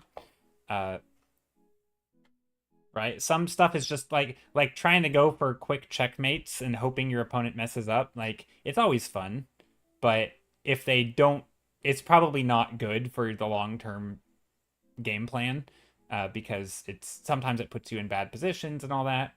We do have so Flying Fox. We actually have a point redeem. I think it works now. I don't know if you want to do it because it's kind of it's kind of costly, and I should probably make it free or something. It does change the scene. The rant redeem changes the scene, or at least it's supposed to. I don't know if it's working today. It worked last stream, so that's a thing. Yeah, there we go. Look at that. Look at that. It changed the scene automatically. Amazing. Yes, I was 500 points. It is pretty pricey, but it's great. Anyway, so yeah, no, I mean, it's funny though, the rant is over. But yeah, no, there's definitely that thing where like the fun thing to do is not always the best at any stage. And I think like I don't think that's like saying that oh, you can't have fun with your art and you can't do the fun stuff. But to me, I feel like you have to plan around it a little more. Like if you want a scene with cool caustics or subsurface scattering, like you kind of have to plan your lighting, right? You got to plan the scale for caustics because caustics aren't going to be visible typically at like super far away because that's just not the scale they're visible at. Is the rant ever over? Is it though? I don't know. Welcome in Raiders, white, gray, black, YYC. Or Blacky YC. Is it white, gray, blacky YC, or is it white, gray, black, YYC? Hello, white, gray, black. How's it going? Welcome in. I am totally not ranting. Look at me on my stage. My soapbox. YYC is Calgary's airport code. Okay, so it is YYC. Gotcha. How's it going, white, gray, black? Hope you're doing well. We are here for your beautiful art. Oh, let me change the scene then. Back. I mean, I should feel like I need a timer for this. Somebody redeemed a rant. I mean, they didn't redeem a rant, but they redeemed like change the scene rant. But anyway, yeah, I'm painting some I don't know, castles, I guess, or big epic, maybe not epic, but big scale stuff. And then I just pulled up some reference for color maybe, and I'm slapping some color on this, planning some stuff. I don't know. We're just having a good old time. But what were you doing? What did you work on? I want to know all about your stream. What were you doing? And of course, art tax. Share that art. I want to see. You don't need a permit.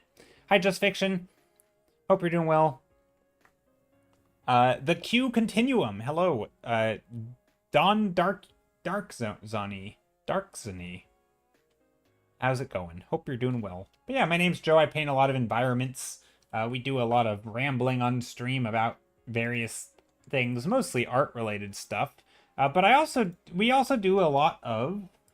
Let me share. What do we do a lot of? Well, we do a lot of thumbnailing. And then we pick a thumbnail and we work on it till the end of stream. So, for example, sometimes we'll do stuff like this. And we'll just random thumbnails. So just thumbnail sketches of various colors and stuff. Very simple. And then we'll take one, we vote on it, not pick it, but we vote on it. And then we work on something till the end of stream, and just wherever it ends up. Sometimes it's good, sometimes it's bad. This one has weird, like, handprints on it, which is kind of creepy. Very ominous. But this is where we ended up on one stream. And so, yeah, we do stuff kind of like this every stream. Just a batch of thumbnail sketches, voting, and then painting. So, yeah, that's kind of what we're all about here, mostly. Just coming up with stuff, starting with a blank canvas, not having any real idea where we're going, and seeing how far we can take it, basically. So, this is what we did last stream. I wasn't super thrilled with this one on second look, but that's okay. It happens sometimes. We're here for your beautiful art and you. Thanks. Thank you. We dove through a box of mostly historical books and graphic novels from your Comic Collaborators collection and got past to be after he passed away last year. Oh, passed on to you. Oh, gotcha. Well, I'm sorry to hear he passed. But yeah, hope the stream went well. And also, do you also do art, or what do you normally do on stream? Is that your normal? I mean, surely that's not your normal stream content. That'd be a hard thing to do every stream. But if you do have any art you'd like to share, you are welcome to. And if not, then just welcome in and hope you enjoy your stay. And also, thanks for being here. Thank you for the raid and bring your community over. Also, I think it'd be cool to have this icy stuff around the top of this cliff. So we have, like, the cliff here, and then the top of the cliff is icy, and then the bottom of the cliff is icy, but maybe the middle of the cliff is not icy. That'd create, like, a neat graphical pattern, I feel like. Look at that. Look at that pattern already emerging. Some icy shapes here.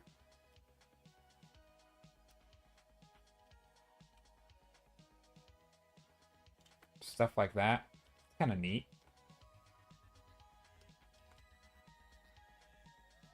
Maybe this one goes down here more.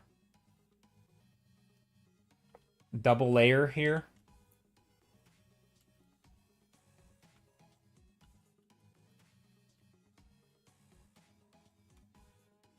It's not bad.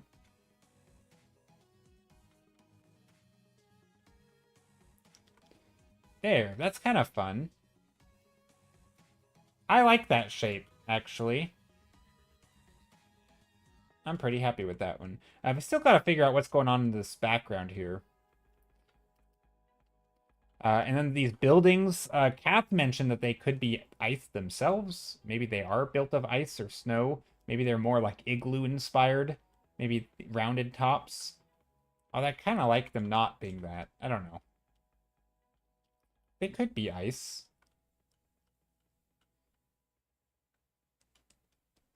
I don't know. I gotta think about that. That's kind of a fun idea. Maybe they're just icy on top. So maybe they have like little spires of ice and icicles. But maybe the structure underneath is not ice. You make comics and zines on stream. Oh, that's awesome. And also games and stuff. You sound very multi-talented or skilled. A lot of these books and graphic novels will be referenced for upcoming comics and things that I will be making in the future. Oh, that's awesome.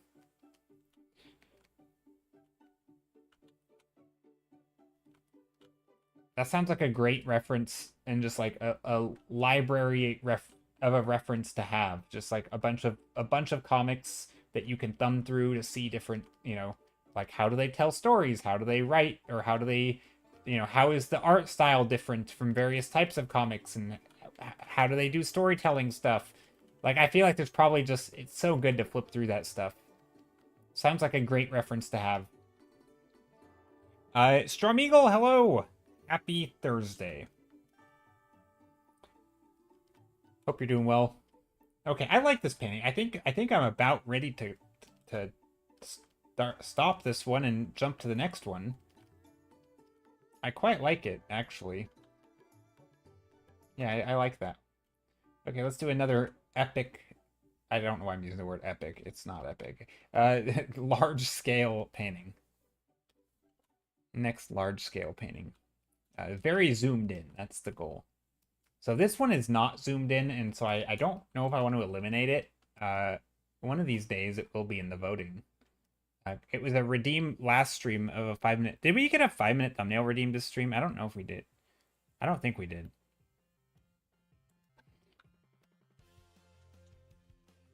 It's possible. Yeah, Storm Eagle, hope you're doing well. You know what? Maybe I'll just jump straight in without grayscale this time. I did win like 10. Oh, did you? Okay, hold on. Hold up. Sorry, Pepperly. I will do it then. We'll do a 5-minute thumbnail sketch. I didn't even realize. You saw one in chat? Okay. I wasn't sure. Oh, there it is. I see it. Okay. I see it. Sorry, Pepperly. I was going to skip it. I didn't mean to. It got distracted by the raid? Yeah, that's what happened.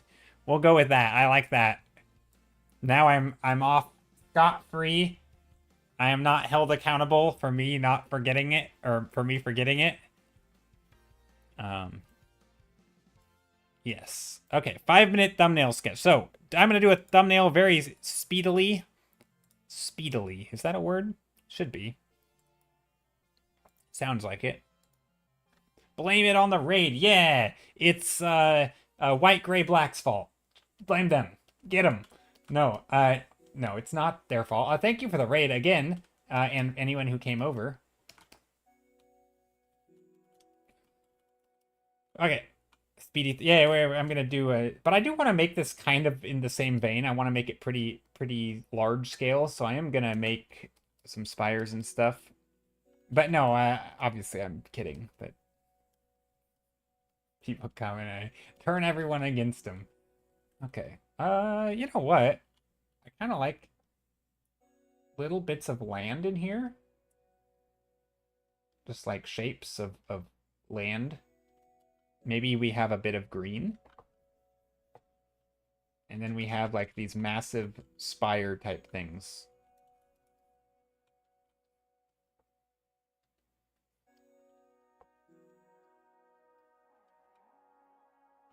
I don't know.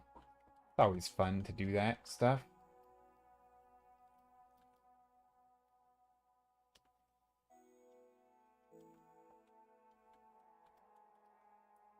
This could be a little larger.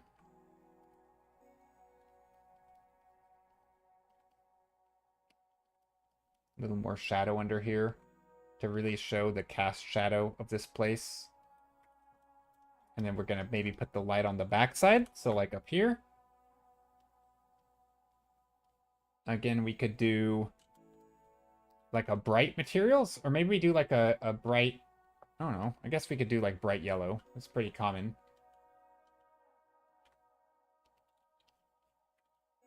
Yeah, we could do that. Maybe the light, the sky should be a little brighter down near the horizon, as skies tend to be. I know these are just like generic spiky mountains, very non-inspired, but we can sometimes use that, and then we can turn them into things. Like, what if there was so under these spiky towers, let's go like a blue. not that blue. So under these spiky towers, for example, maybe there are some big ol' shadows being cast.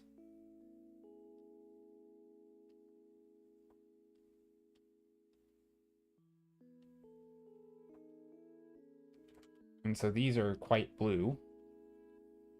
And then everywhere else, it's quite green-yellow.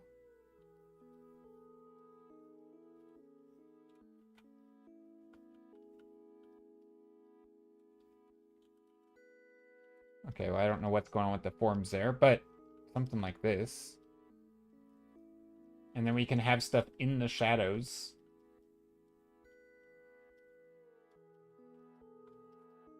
And then, of course, we can have, like, hills over here. A minute 46 left. These, of course, are going to be in light, so we can put some more green over there. And then maybe in the shadow of these tower pillar thingies, we can put, like, lamps or buildings or maybe another spires and stuff of, like,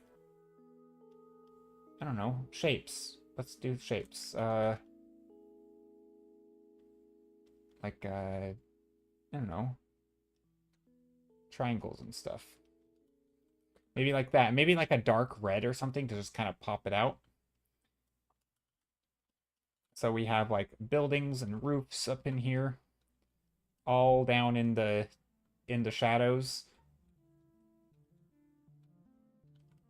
And then maybe we have a couple of them not in the shadow. So so one of my big things that I like to do is maybe we have a big one back here. And this big one is not in the shadow, so it's going to have like a bright reddish orange color or something.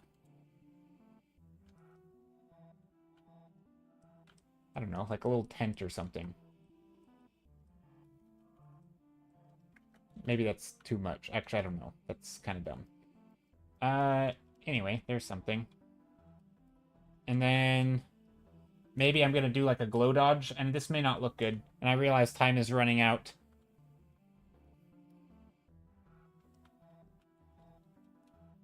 Little lamps and tents and stuff down in the nooks and crannies of in the shadows of the thing. That kind of works. And maybe there's some more spiky towers back here also.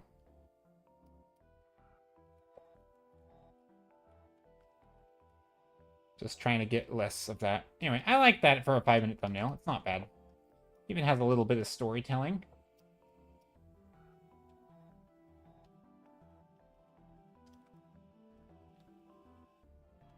Yeah, it's not bad. It works. There's a bit of a story there. And I realize this is nondescript nonsense, but it kind of we could flesh it out and make it work. Anyway, I like that one. Okay, let's before I end it though, before I end this thumbnail, I mean, not the stream. I want to actually come in here and just do like a dark purpley color in the foreground. So I have it not color burn, overlay. Or multiply. Let's do multiply. And like a darkish purplish color. Just to let's do an airbrush. A darkish purple color just for like some of the deeper darker shadows, maybe in the foreground. Maybe to push some of those shadows a bit more. Could even do like some of the sky. I'm only pushing some of these values more because I want the orange in here to be like the brightest spot.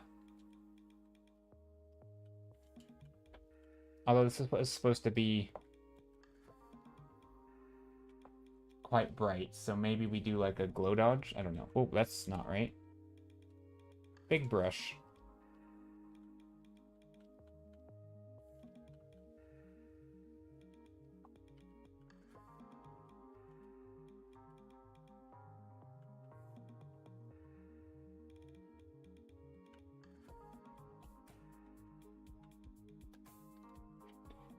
Something like that, maybe?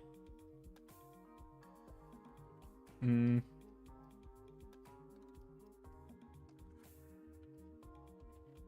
I mean, I don't think I want it to be this bright. The problem with that is that then it just doesn't show. Actually, that's not bad. The problem with this is that these are not the brightest parts of the scene is in the dark.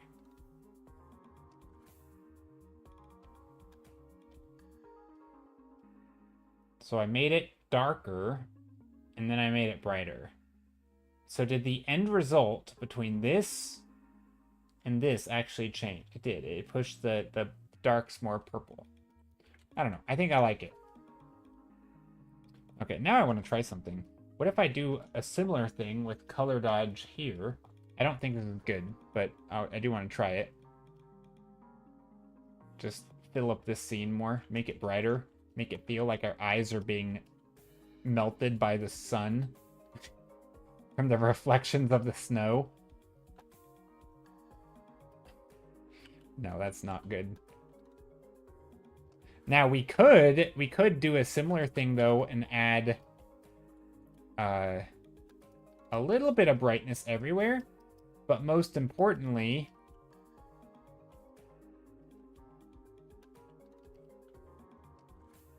add a little bit of warmth in here, maybe? I do like my warm lights and stuff. That's always been a thing I've loved in paintings. Just having like little lights in the windows that are warm.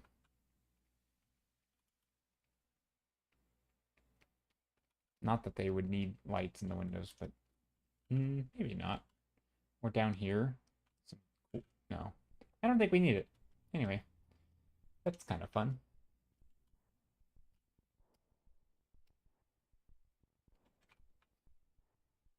Sometimes just doing stuff like this for fun, you know, what if I color dodge this thing, right? Like, this may not be the choice, right? This may be an odd choice. In fact, it may be a terrible choice. But sometimes you end up with color palettes or ideas, you know? Like, what if this was a lake of lava, you know? And just all this stuff is burning. Like, it kind of gives you ideas to do things with colors that maybe you hadn't considered. I like playing around like that.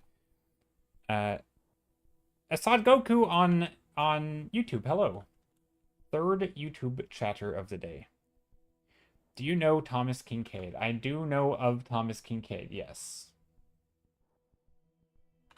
Love your arts. Thank you. I appreciate it.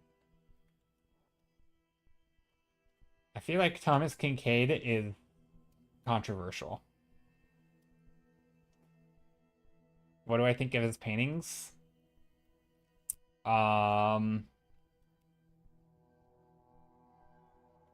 I don't know. Yeah, no, I know what he paints. He paints like the cozy cottages that are like hanging every person's house over the age of 60 in the US. I feel like, I mean, he was certainly good at painting, right? Like, undeniably so. He knew his stuff. Not him as a person, which I think he got a little unhinged in his life, if you know anything about the history of Thomas Kinkade. Also, he was like a good friends with James Gurney early on in his career.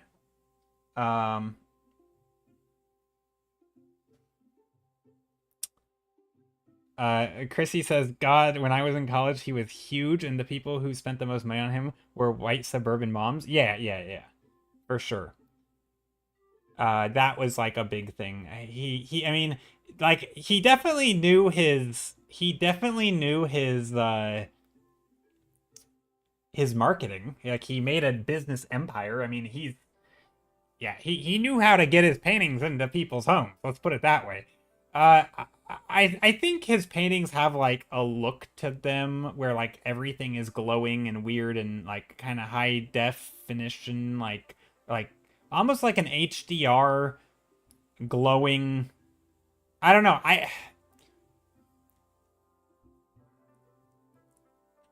It kind of has the, like, a lot of his paintings have the, like, they look nice, but they kind of have the vibe of like everything is sort of the same, and they aren't like, it's not using, sorry, let me rephrase this.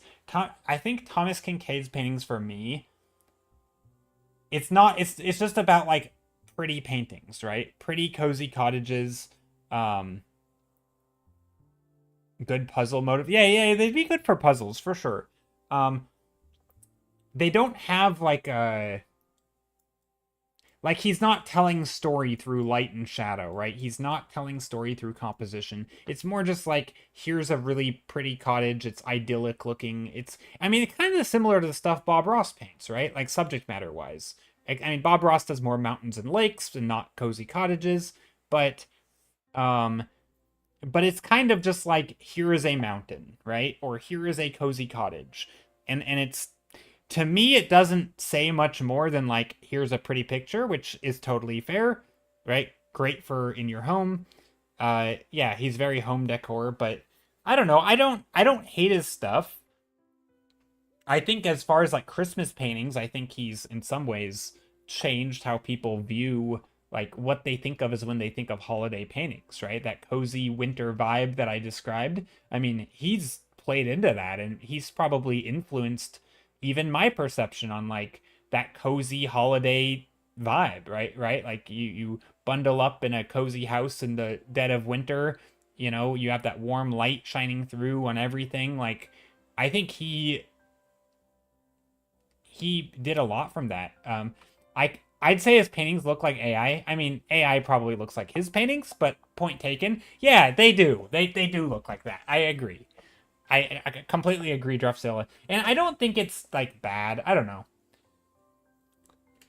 I don't think it's bad. Like, he's definitely good at painting. He knew his stuff.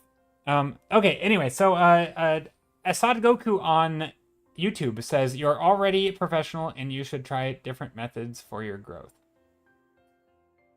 Yeah, probably. Already you are doing good. Thanks. I appreciate it.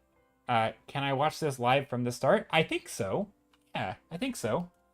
I think you can go back on YouTube and you can go backwards. Yeah, that's a thing you can do. Yep. One of the benefits of YouTube's replay features. Also, let's pick one of these, actually. Let's pick one of these. What do you guys think? 1, 2, 4, or 5? Hold on, let me renumber them just a bit so it's easier to. 1, 2, 3. Yeah, I don't know. I mean, I kind of. Yeah, I don't really have a strong opinion on Thomas Kincaid, to be honest. I think. I mean, I don't like people who call themselves like talk about themselves as if they're like divinely inspired and stuff, and the way he like branded himself like the painter of light or whatever he did was very weird. So like from like a artist perspective, he seems weird, not a fan in my opinion, the way he sort of like tried to brand himself. And I also think he was like kind of a religious nut job, like he kind of went in crazy paths, I think. But yeah, I don't know. His art's okay. I don't hate it. Don't love it. See, normally with artists like that, like, and again, I kind of mentioned Bob Ross in a similar way. The difference with like my opinion of Bob Ross is that I don't love his art. I don't hate his art. His art's good. But I also think Bob Ross as a person was extremely motivational and inspiring to a lot of people, right? A lot of people loved Bob Ross's show. And so I have a hard time not talking about Bob Ross in a very good light, even if I'm not loving his art, right? Thomas Kincaid is the opposite. I have a hard time not talking about him in a negative light because I don't like the things he's done for art and as an artist, and like that whole person, right? Like art is almost aside, like the art aside, yeah, anyway. So okay, let's vote on one of these. But no, I don't dislike his art. Anyway, but I don't like it that much either. I'm pretty neutral on it. Let's do a vote. So I'm gonna put a straw poll up on YouTube. or not YouTube, what I'm talking about. I'm going to put a straw poll up on Twitch and let you guys vote on which one I'm going to work on till the end of stream. So I will continue working on one of these. It is now up at the top of stream. You can vote. If you would like to vote, you can do that. Oh, time is not up. I don't know why it says time is up. Right, there's this. You at the top of Twitch chat, you can go and vote. Let me just zoom in. And yeah, we'll work on one of these till the end of stream. Assad Goku on YouTube says, "You're awesome. Thank you. One day, if I've become an animator, I will try to meet you." Okay. I mean, do it. Animate stuff. That's awesome. I don't know if you becoming an animator would make you more likely to meet me. I mean, I don't... I kind of stay inside, to be honest. I don't really meet people. You labeled 2 of them as thumbnail 3. Oh, no. This is 4. This is 4. You can tell I really wanted 3 to win. I realized that... Okay, thank you guys for realizing what I did, though. You labeled 2 of them with 3? Okay, this is... Hold on. This one's 4. I like how 4 was winning, even though there wasn't a number 4 on the canvas. That's amazing. But yeah, I think the number 4 is gonna be the winner, just because it's the neatest. I was gonna say it's the coolest, and no pun intended. It is an iceberg, so that it kind of makes sense.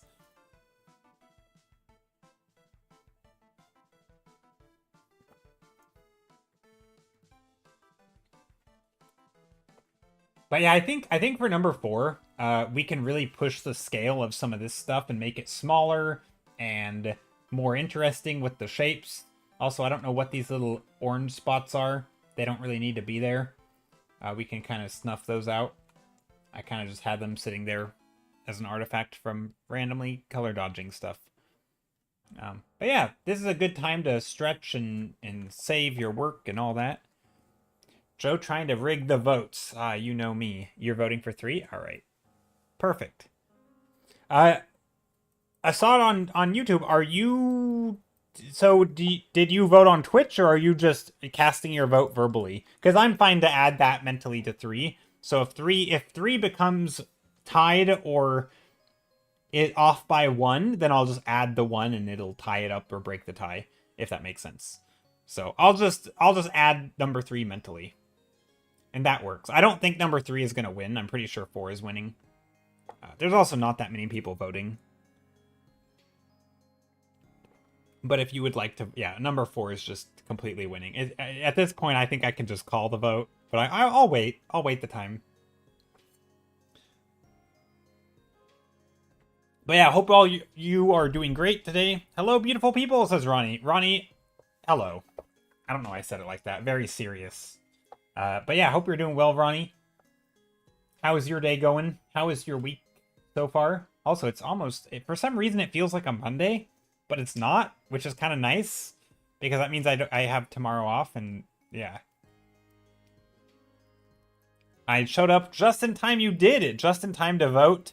Although, I'll be honest, your vote doesn't matter anymore because number 4 is going to win. Nobody's votes matters. Actually, that's not true. If enough people voted for a different one other than 4, technically it could still win.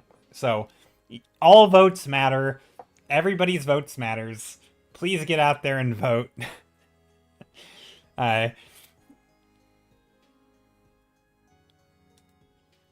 Hello, Pat. How's it going? Hope you're doing well.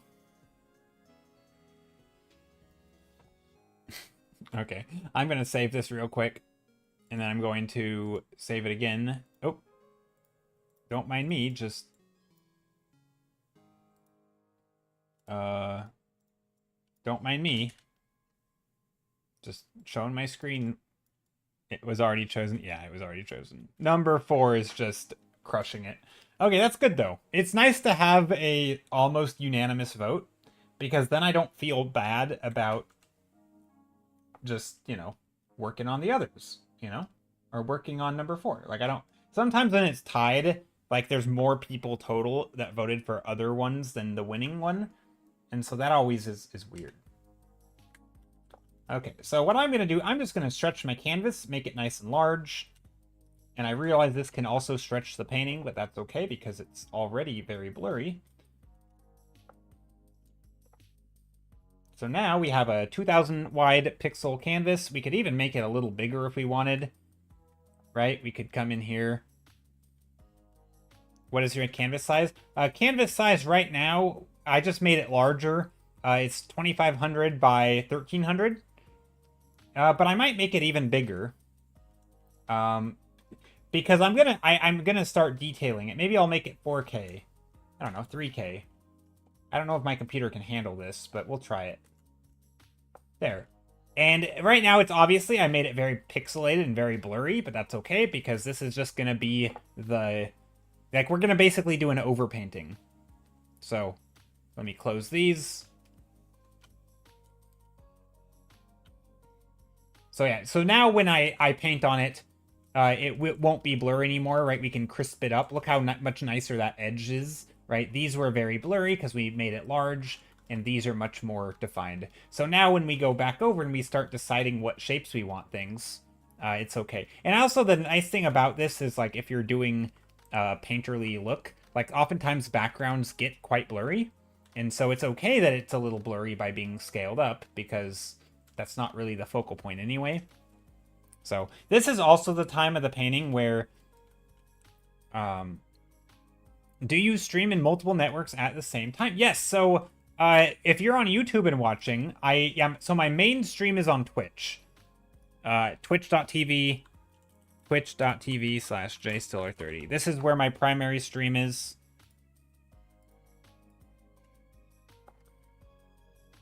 That is the main place. But YouTube is there, so YouTube's there. You're obviously more than welcome to stay on YouTube and watch. I tried my best to relay the messages that you type for everybody on Twitch who's listening, so that they can also know that there is somebody chatting on YouTube. But yeah, I'm just gonna come in here, cover up the edges, because we stretched the canvas, and I didn't fill in the page very well. Right now I'm on one layer also. I'm going to make a new layer, though. Save it again.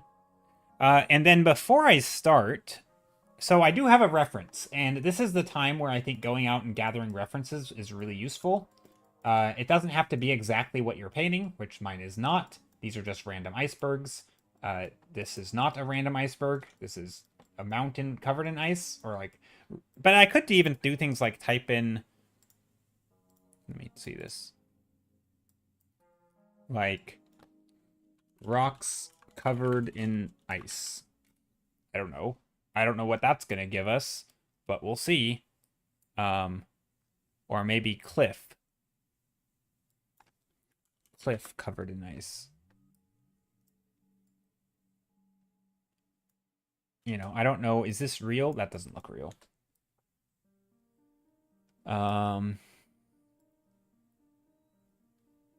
A lot of these are other people's artwork.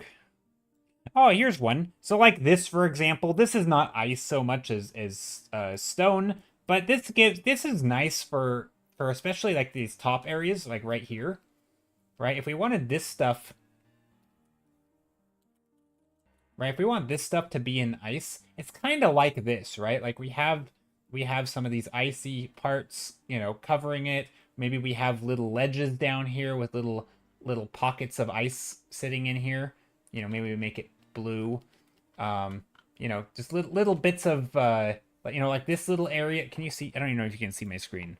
There's this like little slopes down here, and these little ledges. So maybe we have like a slopey ledge down here that kind of, you know,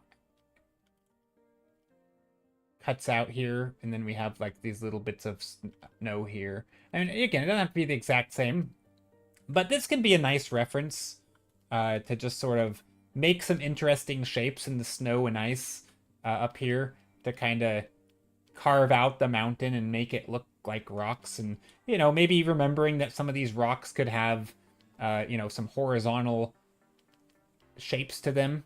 And we could use that for contours if we wanted when we start detailing. You know, some of these snowy parts are going to be, you know, maybe a little longer. So references like this can be really useful. Obviously, it's a different scale than this, but for the overall shapes, it's not bad. Anyway, that's a thing. What do you think about video game renders as reference? I mean, I think if are you talking about like for material references, I mean, I think it's typically better to like go, you know, if you want to know how rocks look, using video games that had artists that maybe just made up the rock shapes and don't know geology, you know, it's probably not the best reference. Same with like using video game references for human anatomy. Like, I don't know. I think you can do better. But if you're using video games for like a lighting and design, right, things that humans took a long time to do the design, then yeah, it's fine, right? If you want to use design, you know, if you're trying to study like stylized rocks, that's fine. If you're trying to do like lighting design or anything that was composed, like you know, fantasy architecture or whatever, like yeah, that's fine. I think because it was, you know, it was built and it had to be modeled. So you know, it had to go through a design process with concept art and someone to build it.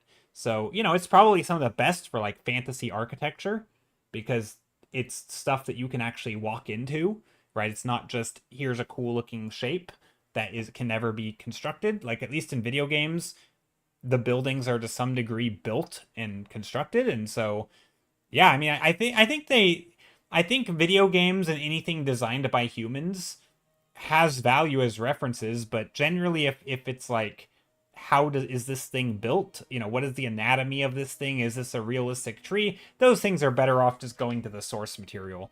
But if it's yeah, no, I think to me in art there's like there's two categories, right? There's I don't know why this is blue. Hold on. I swear I'm gonna get to painting here in a second. To me in art there's like two categories of things, right? There's the like the natural stuff, right? Is that how you spell natural stuff? And then there's like the human made stuff, right? Human stuff. Right? This is gonna be things like composition, right? This is gonna be things like storytelling as a means or lighting as a means of storytelling, right? So lighting, I'll just put light in, oops, in. But this is not naturalistic lighting, right? You also have like real light, right? You also have things like anatomy, right? This stuff, if you want to learn this stuff, don't use, you know, art. Use real life, right? Go study real lighting. Go study real anatomy. If you want to know, like, things about how, you know, plants look, go look at, you know, that's anatomy, right? If you want to know how trees look, that's anatomy. If you want to know how, you know, a stylized version of tree and shape design, right? Shape design. I mean, obviously, shape design can be informed by real stuff, right? But that's a lot of this stuff is stuff done by humans, and so I feel like it's kind of depends. Like some, you know, if you want like a color palette, right? Color palette, that's gonna exist over here. How do you spell palette? Is it with two T's, one T? I don't know. Color palette, right? To me, color palette is a human thing, right? I mean, yes, there are some natural color palettes in real life, but you don't, you know, like a spooky scene in real life.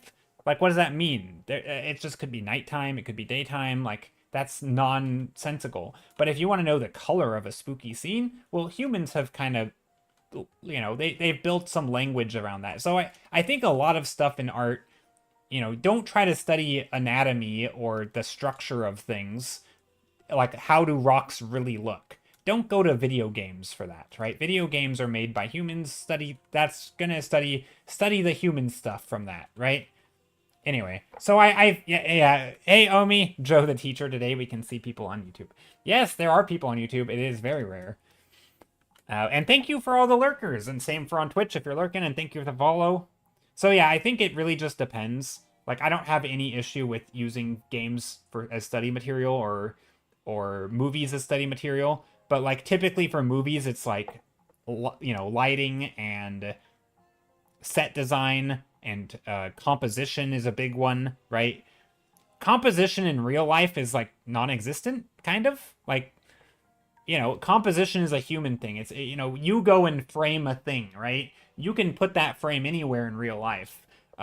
Real life doesn't make scenes made to look nice for humans, right? You have to find those on your own, and humans have gotten really good at composing them. And so, if you want to learn how to compose scenes like the really good humans, then go look at the human-made stuff, So yeah, it just depends on what it is you're trying to learn. That's how I think about referencing. Most of the time when I'm doing referencing, I am referencing the real life stuff. So like how do rocks actually look, right? And then I can stylize them myself. What does realistic lighting look like? And that way maybe I can then push it one way or the other on my own. So most of the time I don't use the human-made stuff, but it kind of just depends on what I'm doing. And this, similarly, I know it's a hot topic, but AI, which I do not like, I still think it's fine to, like, if you find an image and you're like, oh, those are beautiful colors, like, hey, beautiful colors are beautiful colors. Like, I don't really, in some sense, obviously you should credit the artists that it stole from, but at some point, it's like, if it looks nice to you or your brain, it's probably the human thing that it stole that you're liking, right? Don't use it for anatomy. AI's garbage. Like, that's terrible for that. Don't use it for, well, probably don't use it for anything, to be honest, but if you did find a reference, for example, let's say you're looking on Google for a reference of composition, to some degree, if something jumps out at you as like a really good composition, then like that's probably a good reference. But if you're looking for, what do trees look like, now you should probably be a little bit more picky not to find AI slop, because it's not going to give you realistic trees, right? You may not learn how trees actually look. Yeah, unethical to use it at all. Yeah, I mean, that's totally fair. And I think I try to avoid all of it because it's, you just don't know. It's all stolen. It's all pretty much garbage. And but it's especially garbage for anything that needs to be accurate. And so yeah, anyway, I just want to point that out. Whoa, Jed talk. Whoa, I didn't even realize somebody switched the scene. Yes, it's a Jed talk. I was rambling. Hey, Charzia, how's it going? How's it going, Charzia? Yeah, so I have a thing where people can switch the scene now automatically as I'm chatting. And so I will just be I'll just be rambling and somebody can switch it. You can do it with channel points. Anyway, but how are you, Charzia? And yeah, back to painting though. I don't want to. I'll keep the scene up for a little bit because you just spent your hard-earned. What are they called? Squares? Joe Bucks? No, not Joe Bucks. What are my channel points called? I don't even know. I think they're like little boxes. White boxes, maybe? I think there's white boxes. OMG, what's happening? I'm just painting. I was rambling and somebody changed the scene. I've made it so you can spend channel points and you can change the scene. Oh, they're layers. Okay, they're layers. Joints? No, what? It's depth. Oh, layers of depth. Ooh, posture check. Thank you. Thank you. Uh-oh, the flamingo doesn't show up on this scene. It's behind the overlay. But yeah, right now I'm painting a scene of icebergs. And in fact, I have some icy references here. I gotta change the scene for this. I've got some icy references. This is quite nice for naturalistic lighting. In fact, I really like this one because it shows like this right here, this light and shadow is super nice. You can see the the light up here, and then you can see the shadow. And so I'm going to use some of that. Probably. I got to figure out how I want to use it.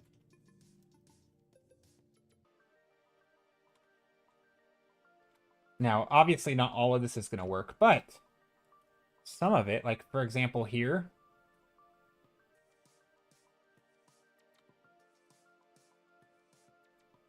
maybe this is a little darker. And then this is a little lighter.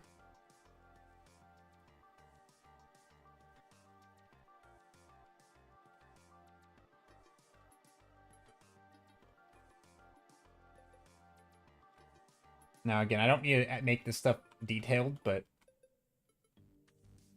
Now, this stuff is... So, for the light, I'm going to put all the lighting. LMAO, I'm going to guess it's okay to throw the pack on your Discord. Yes, I think. I don't know what you're talking about. A pack? Probably. Oh, by the way, when you were raided earlier, did the Jed scene on? There seemed to be no raid alert audio. Oh, interesting. I didn't know that. Okay, well, I think I've got to fix that scene. I think I kind of broke it. But yeah, so for this icy lighting, I'm trying to, I want to be careful with making sure that I have the shadows in the shadow side, and then anywhere the light's going to come from, like this side, is going to be in light. And so that's kind of what I'm doing now, is I'm going over all of these shadow shapes, and I'm just sort of carving out shapes that I think are going to look nice. So maybe some triangles, some different shapes here and there, filling in some of these, you know, like I like these shadow shapes here, maybe there. And I'm just kind of coming in there and adding little shapes, some shape design here and there. Then all of this can all be in shadow. But maybe there's like little parts here that catch some light, which could be kind of neat.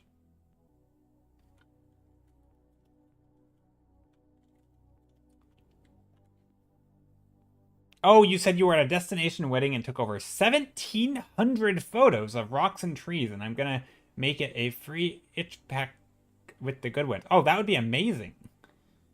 Yeah, Ronnie the Zombie, that would be amazing. I missed that message. But that's crazy. That's awesome.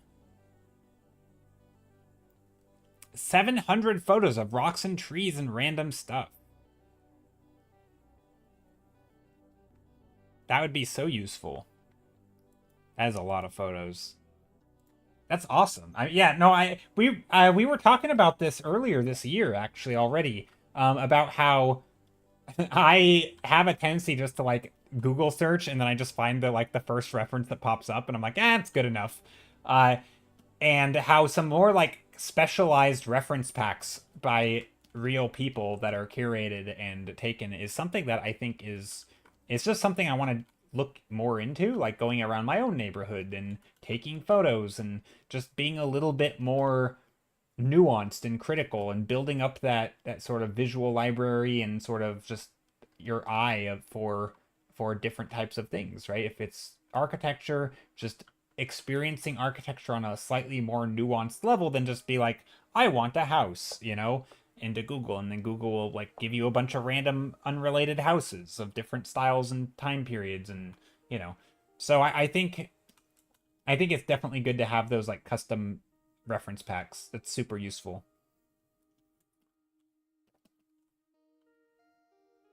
Okay, I don't know if I'm liking the direction this is going, but I do think I just making some of these shapes more interesting is a good start. This is a little slow for me, this stage here, but that's okay. Also, this is a little bright, so I'm going to come in here and... It's South African rocks and trees and random stuff. That's so cool. That is very neat.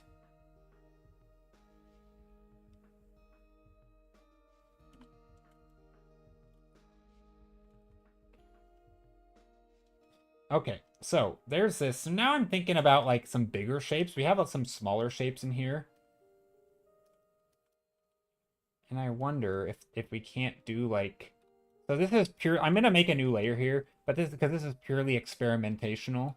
But what if I go like this and we do like a big a big layer. Or a big shape. I don't think this is a good idea. Welcome back, homie. Hope you're doing well. So yeah, maybe a big shape like this or something to like really... I don't think that's good. Because now it looks like the shapes are disjointed, but... we could do something like that. The problem with that is then these look too big. Actually, this isn't bad. I kind of like that, actually. Hold on. Hold the phone. Maybe a little bit of bright light up here. Just a little bit of a glimmer.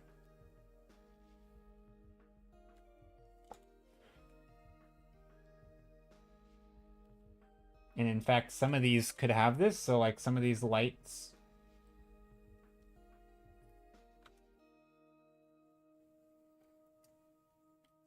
Ronnie the Zombie says, I even walked into a fenced-off area with a massive danger wild animals. Enter at own risk. But but all I saw was a chicken and a rabbit. That's funny. Dang, you really risked your life there for those photos. That's the mark of a true photographer who just really pushes the limits.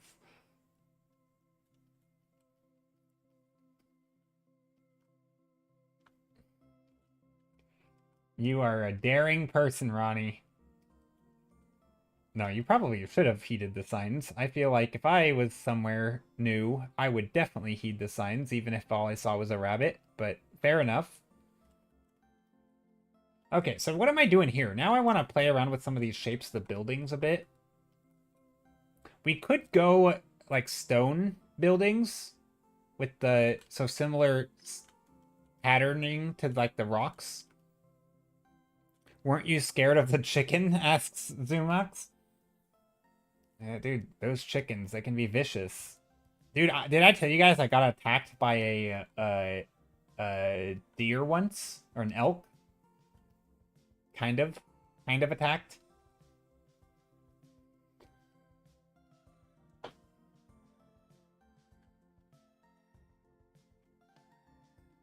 And it's because we didn't heed signs. We did not heed the warnings of the signs. They said no feeding the animals.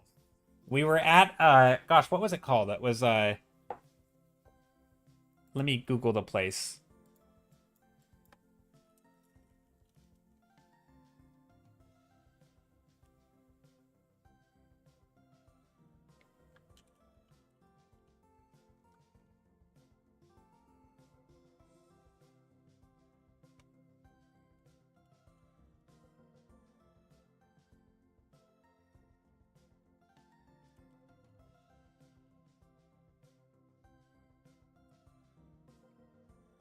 Dang it, I don't know what it was called.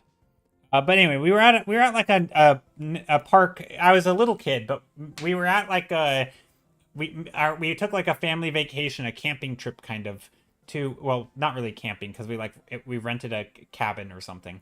And in this park, in this like area that we were at, there were deer that were extremely friendly because they interacted with people all the time basically, and the deer just didn't you could literally like walk up and almost like pet them, and they wouldn't even they would not care. They were so friendly, but there were signs all over that said do not feed the wildlife, like don't feed them.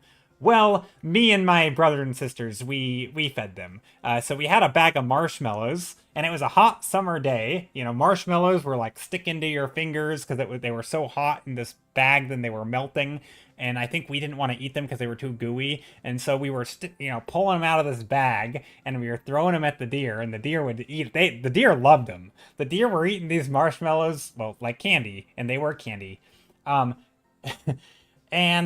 they wanted more because deers like the marshmallows, and so they were getting impatient, and they started like nudging us to try and get the marshmallows, and we couldn't get them out of the bag fast enough, and so the deer starts like ramming its head into us trying to like get the bag from us, and so we just chucked the bag and ran.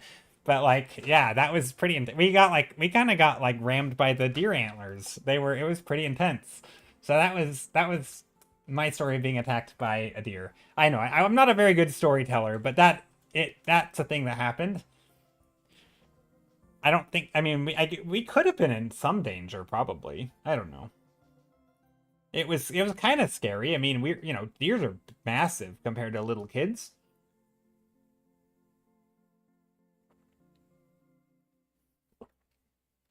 But yeah, the deer wanted. Basically, we got robbed by. I mean, maybe didn't get attacked. We got robbed. The deer took our marshmallows. So yeah, I that's actually probably a better way to frame that story is that I was mugged by a deer. A deer mugging. So yeah, we had these marshmallows that we couldn't. I mean, yeah. You should not feed the animals because they do. Then they want more, and they want more and more, and then they can come into your camp and start eating your stuff and rummaging through your belongings, or in this case, try to just take it from you when you have them in your hands. And yeah, no, it's potentially dangerous. I mean, wild animals, especially if they get aggressive and like they really want the food, dude, aggressive animals like don't underestimate the power in that. Like they can destroy you. So yeah, it's I mean, I don't, it didn't feel at the time. I mean, I was a little kid, but it didn't feel at the time like we were in any great danger, but I mean, who knows? Probably could have been closer than we expect. Somebody could have gotten a serious injury probably if it really wanted to hurt us. I mean, not there's not much a little kid could do, like a 10-year-old could do to a full-grown deer. Like it would destroy you if it wanted to. So yeah. But that was a thing. Lighting Shadow says, I'm on YouTube. Hello! On YouTube. Those darn pesky thieving deer. Seriously. Ronnie says, we have that problem with baboons. They will break your windshield wipers if you don't give them food. Yeah, no, yeah, that's why you don't feed them, because then they learn that you have food, and they learn that if they come pester you, that you'll give them food. And that's not good.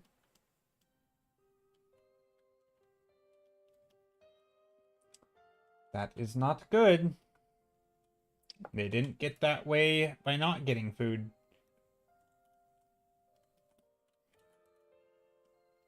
Although, I don't know enough about baboons, but, I mean, I guess maybe in theory they could learn that you have food without ever having food, and then they could break in. I don't know.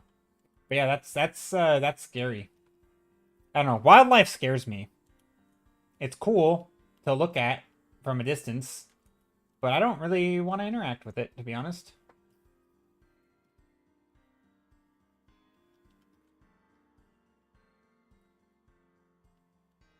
I have a respect of wildlife. Let's put it that way.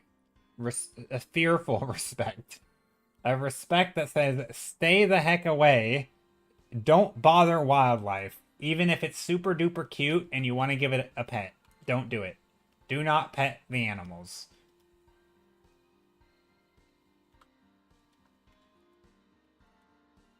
Okay, so what I'm gonna do now, I'm just kind of coming in here and painting, just making up shapes.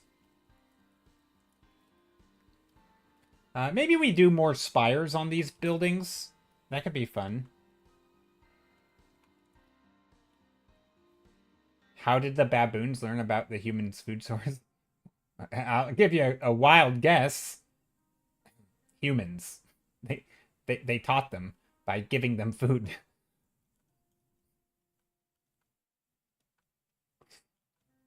Almost certainly, right? I mean, I suppose it is possible that they just learned on their own by like finding it or something. But I feel like that kind of thing, you'd have to be naive to think that at some point humans haven't given the baboons food. They're smart and people feed them. Yeah. That's true. Baboons definitely are going to be smarter than the deer, probably. But still, let's be real. Obviously, people fed them. Yeah, tourists. Yep. It doesn't take many for them to learn that, right? Like, I mean, it's... Like you said, they're smart. They can learn it quick. Okay. Yeah, I'm just making little shapes up here. Just kind of having fun. I'm not doing anything crazy. Trying to make this look a little bit small scale or large scale.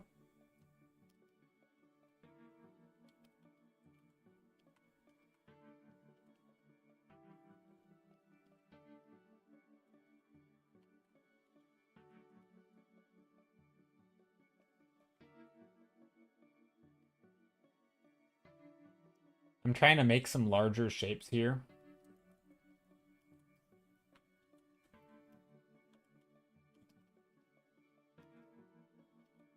Hmm.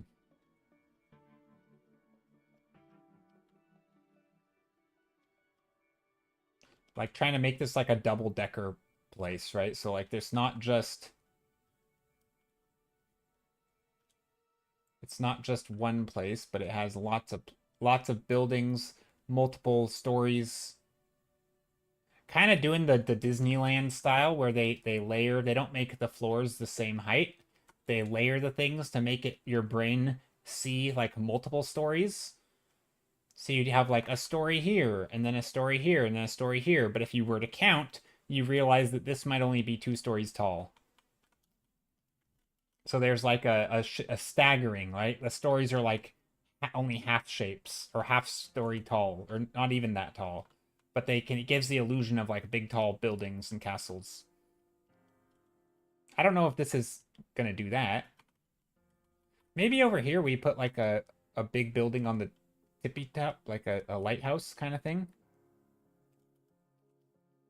I don't know. I'm not really sure what I'm doing here. I'm just kind of making shapes. I honestly think a lot of this should be smaller. So if I go like this,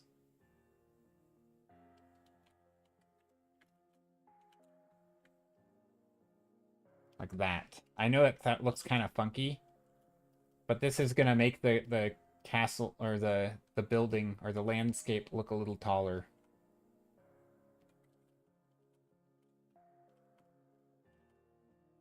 I think also what I could do is put more ice on some of this stuff.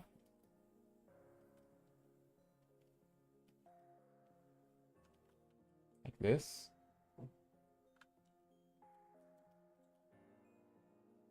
Maybe.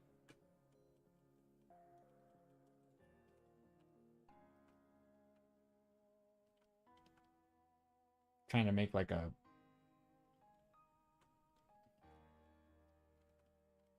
Okay. Then do we put like a cloud back here or something?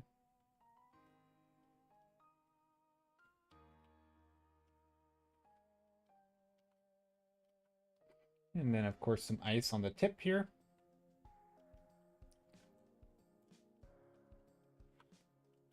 Sorry, I'm not following chat very well right now with the conversation around animals getting domesticated on accident.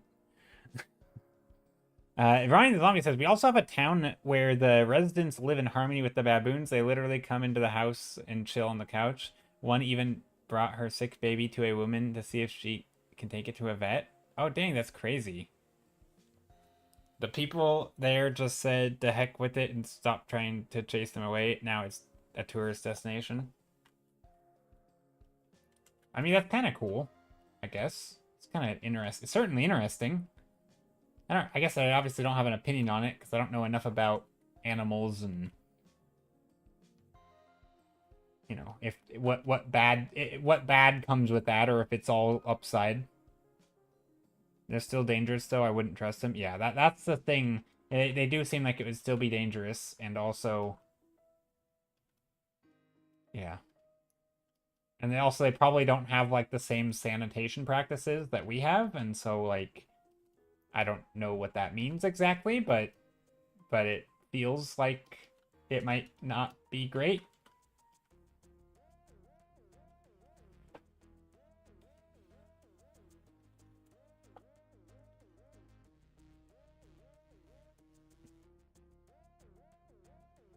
But what do I know? Also, I'm making these things a little taller just to add some shape. I want to make these houses feel like they're tucked away in the icebergs a little bit more.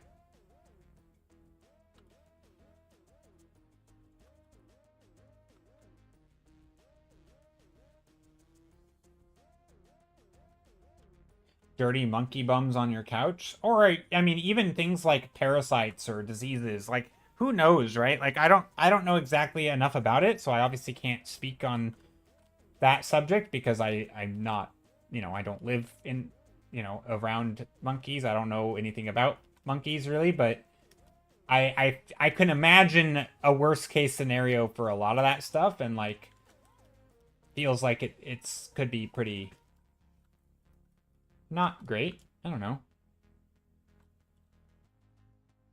I'm sure Ronnie would know more about that than I do. Maybe it's not an issue. I have no idea. It might literally be a non-factor. We spent the night there as a detour. I couldn't sleep. They were so loud. Oh, dang.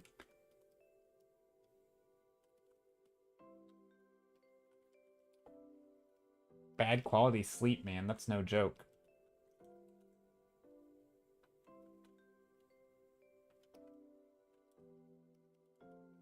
Okay, I don't know what I'm doing here. I'm just kind of making shapes. This doesn't feel good. There's something about this that I'm not liking.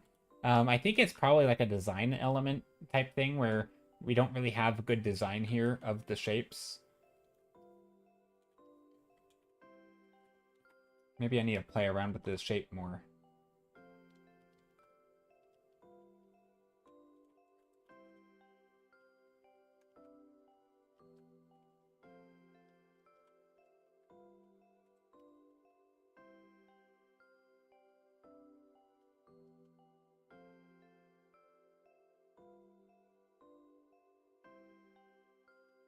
Maybe like that. Lots of little things. Also, we need chimneys, right?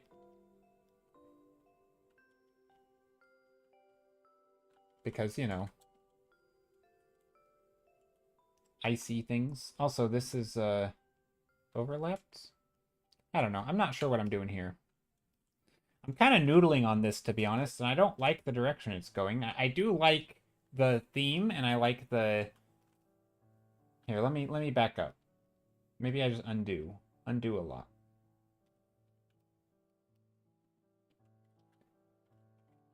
What about this? Do I like the foreground thing here? I don't know. Let's hit the references again.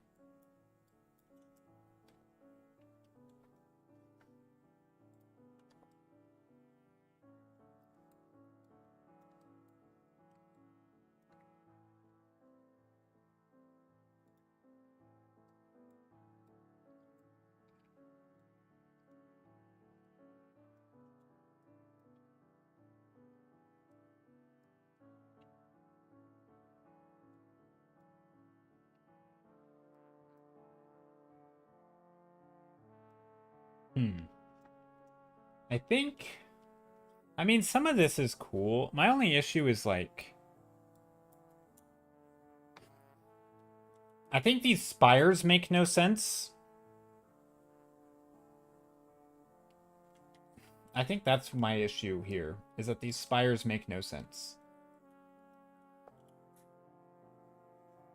So maybe we go like this.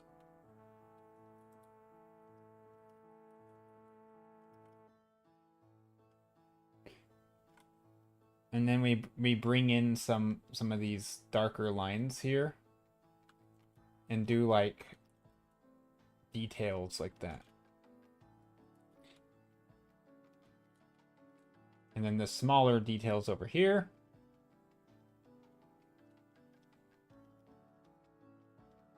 These feel like they're too close together. Or too far apart.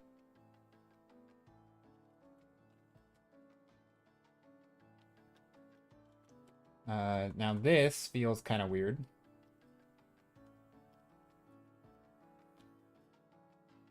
So I am a little bit on the fence here with... Oh. Sorry, I'm missing chat. Speaking of, we gotta head out, says Ronnie. No worries, Ronnie. Take care. Thank you for being here. Very much appreciate you coming in. Good conversation. Also, look forward to the reference pack of all the photos you took. That sounds extremely cool.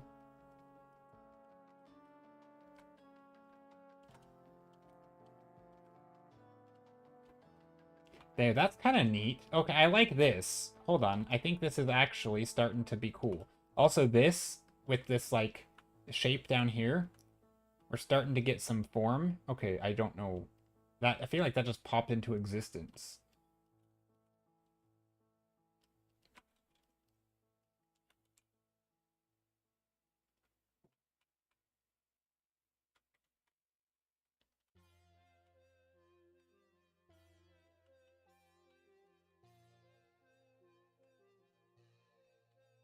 Could also do that.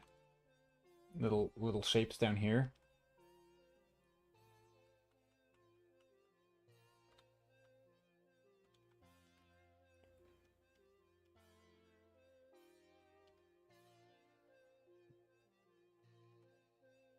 I don't know if that's too... The shapes are too much there. Maybe this should be bigger.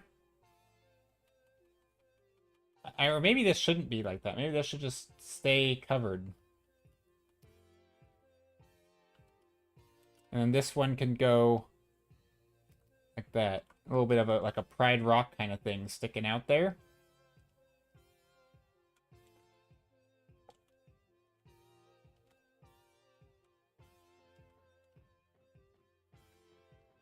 And now, I think down here, so this is something that I was thinking about, and also I saw it in some references, is just having little...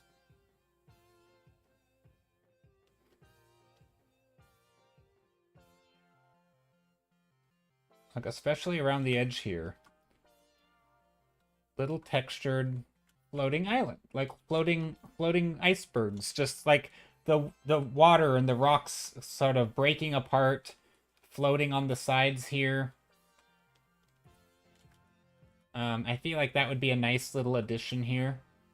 Just adding a bunch of little small shapes. That's something I don't do enough, is add small shapes to my paintings.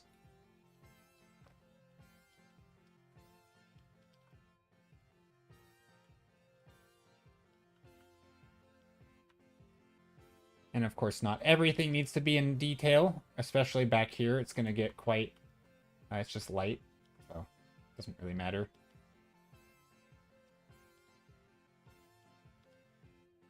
Something like that. That's not bad. Now, this shape might not be that great. Maybe we can make it more like that. I don't want it to be... I'm accidentally creating an illusion, though. This is looking like that. I don't like that. I also don't want it to be perfectly vertical. That kind of feels weird.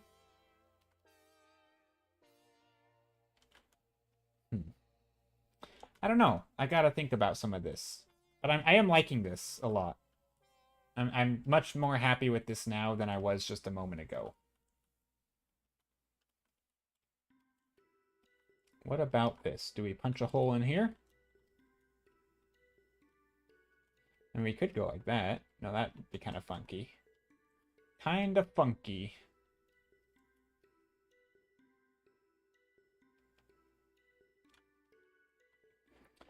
Now, we could go like this, too.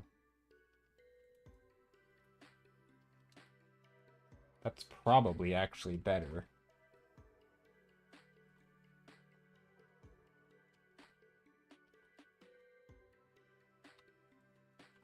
Creating some bit of a icy slope here.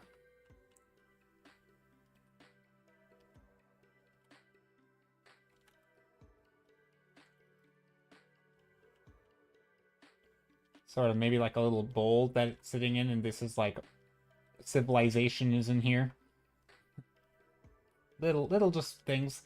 Nothing in particular. Not trying to make it fancy here. Or I'm not gonna paint every building or structure back here, but just to give the impression that there are structures and buildings.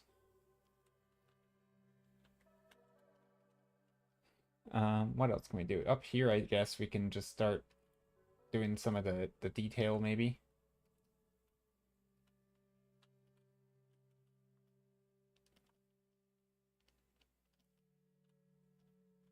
Yeah, a lot of this is... Also, these shapes probably aren't that appealing. down here.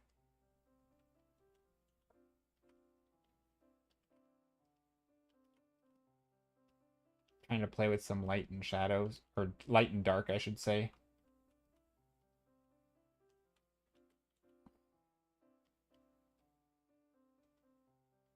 Adding some topology or topography here, kind of. So like, there's some ups and downs and little spiky parts here, or like maybe it's, you know, the terrain is more treacherous here, a little harder to navigate. You got a lot more random spikes and stuff down in the cliff, but then this part is receded, so we pushed it back a bit with the darker values.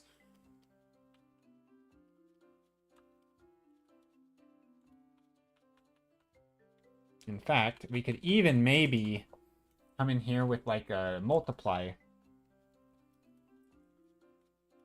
and lightly paint in here. Now, I don't want to go too dark. And also, maybe we should do like more red or something. Now, I'm just going to start by making it very dark and then see if I can't.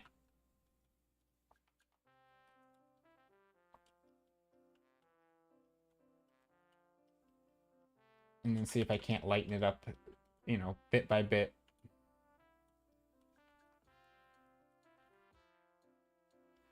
Also, some of this should be very dark because it is like the closest part, so the occluded areas. But it is, you know, it is snowy. It is bright.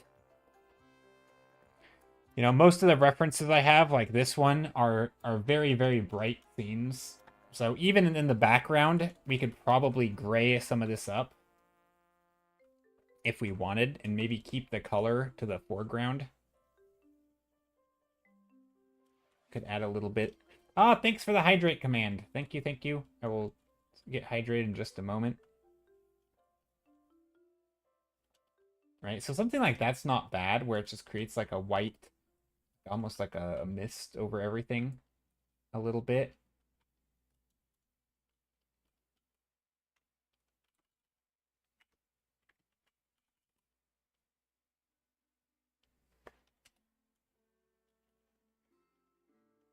Something like that could work. But yeah, thanks for the hydrate. My tea is almost out.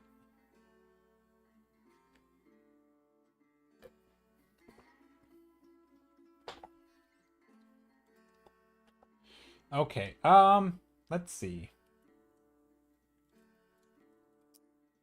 There's definitely a perspective issue. A little bit.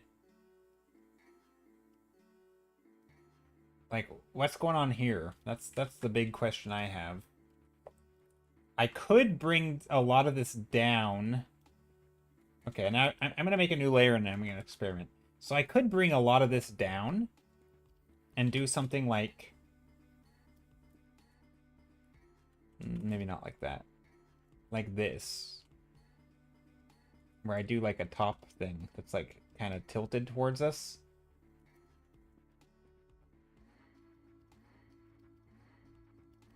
Or I could just make it taller and, you know, spikes and spires and stuff. In fact, that's probably the better idea. I don't know. Hold on. Let's think about this. Maybe I just bring these things up a little bit.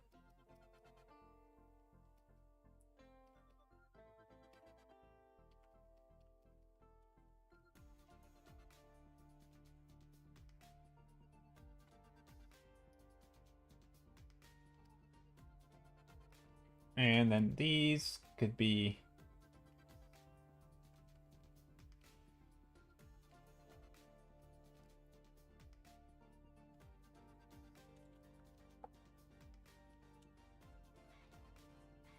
It's not bad. Maybe it's even brighter.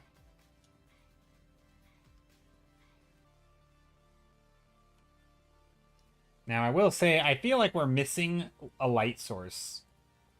You know?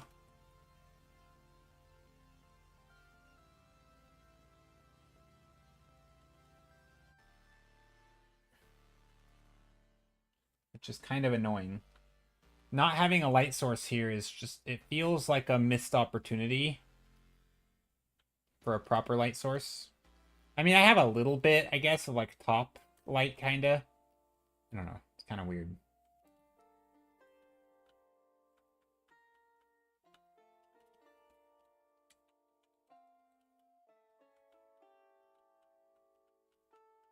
This definitely feels more mysterious, though, to have that. Which I don't know if that's a good thing.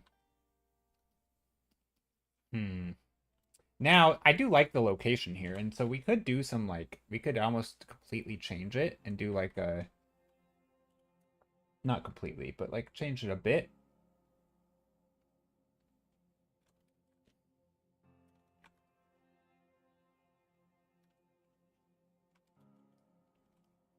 You know, make, like...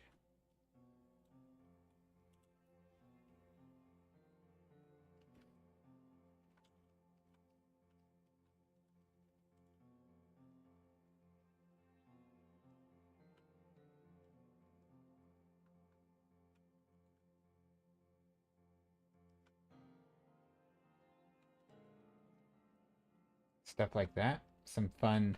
I mean, the tall roofs actually do make a lot of sense here.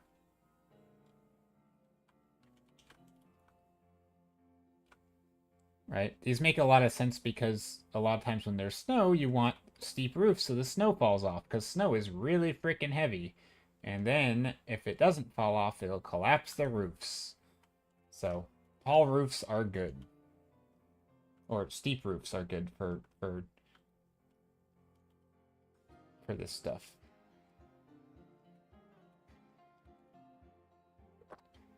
So that's a thing. That's not bad. I don't know if we want all of them to be steep roofs, maybe just one.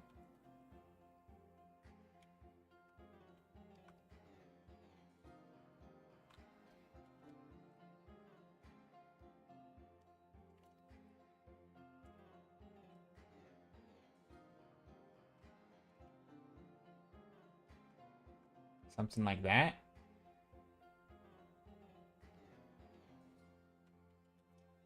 I like that, I think. What else? What else do we do here? I mean, we could get nitty gritty into like the not those. I didn't use this one at all because I don't like it. I think it's these are human made. This one's real, as far as I know. I do like this though. I like that.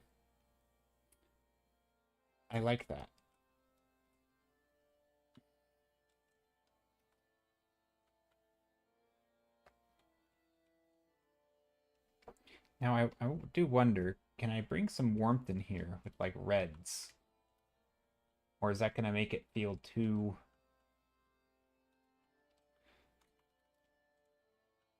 I mean, because I realize that this is like detailing the fine cracks off in the distance, and that's not really ideal. So most of these should be focused more on the foreground, probably, where like we can start to get some of the impressions of this place, of like what kind of rock formations we're talking about here. Um,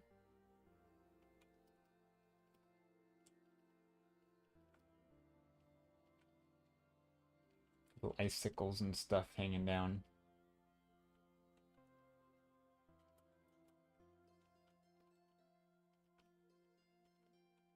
Oh wow, you did some earth bending. I did do some earth bending. Yep, I punched some holes in there. I tried to make this part look like it's a bit more forward, I guess. I'm still not happy with the foreground here. Yep, I did indeed do some earth bending. I wasn't happy with the shapes. And I think these shapes are better now.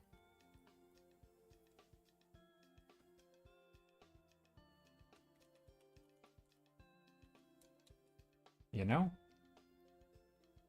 Drefzilla, what are you working on? Are you doing any art right now? Is anyone doing any art? And if so, do you want to share before I wrap up stream? I'm getting towards the end. I do want to try something because I this painting is very blue. Like it's the color palette is basically entirely blue. Um, so I'm gonna try something. I'm gonna do an edit, tonal correction, hue saturation, and see if I crank up the saturation. It's all blue. It's literally the whole thing is blue.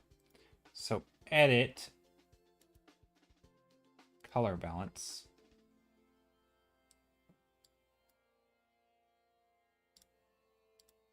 I can push these a little bit red. if I wanted.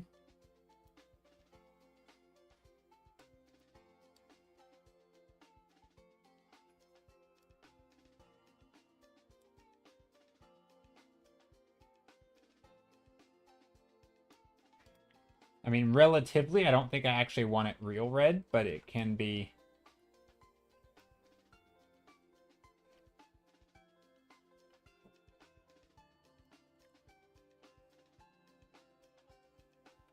That's already better. And then, from here, I can maybe do like a soft light, and this is something I'm a little bit more apprehensive about. But like, just adding a bit of like a yellow to some of this front-facing stuff.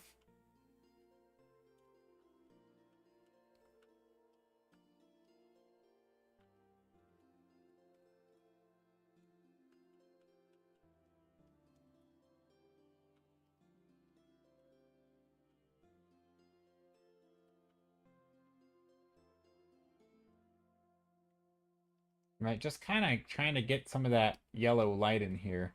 Right, we don't need to like make the whole thing super bright, but I do think it would be good to add a little bit of warmth in there.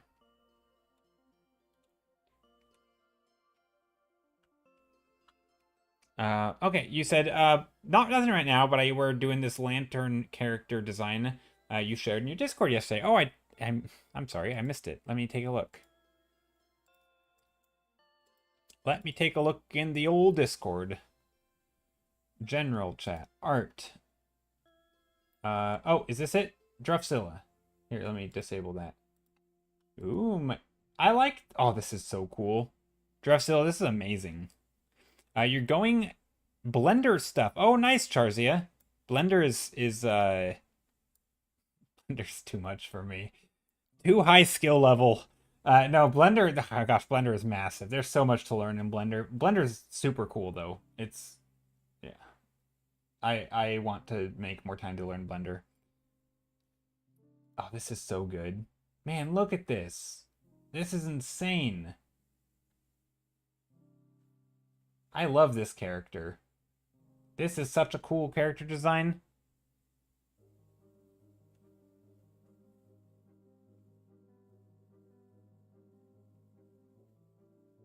This is really cool.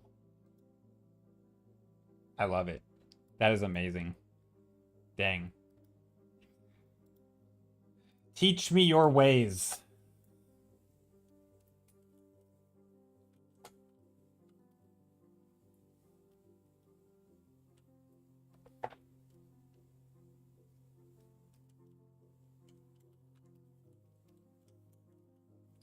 Teach me your ways, Druffzilla. Unlurk, that is gorgeous, Druffzilla says gray, white, black. Yeah, seriously. Also, hey, welcome back, gray, white, black. Yeah, no, Druffzilla is insane. Insanely skilled. There are a lot of insanely skilled and amazing artists in here.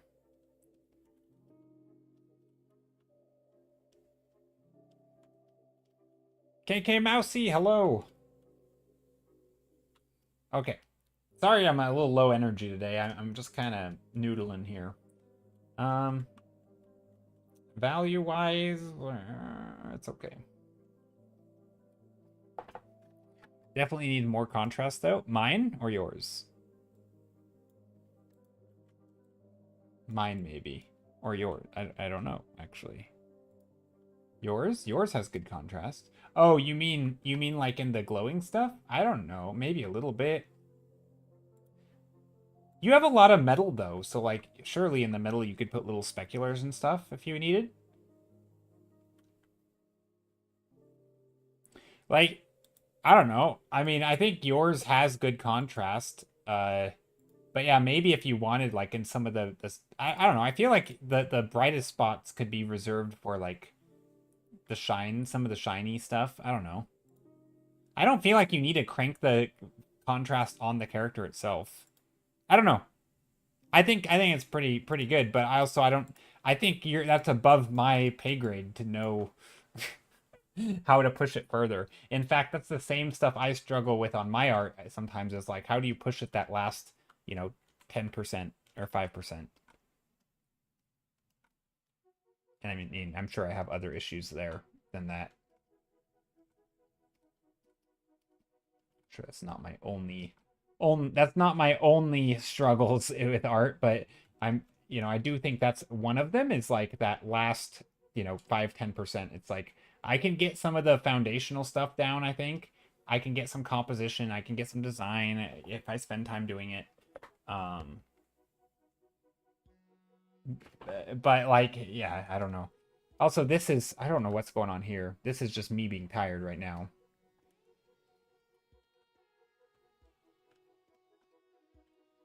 Do we just put snow in here?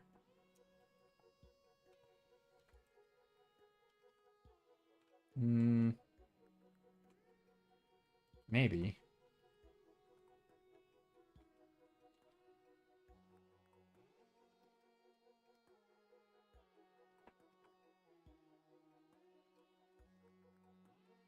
It's above your pay grade too. Yeah.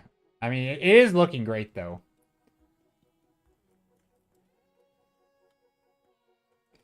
I actually kind of feel like we could do some funky stuff with like designs in here.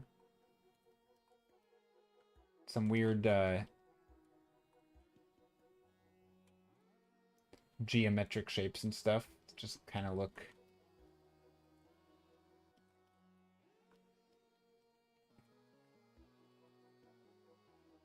Kind of give it a little something. Some sort of not alien, but like fantasy elements where you're just not quite sure what's going on, but some of these things have these little geometric shapes and designs tucked away in the walls.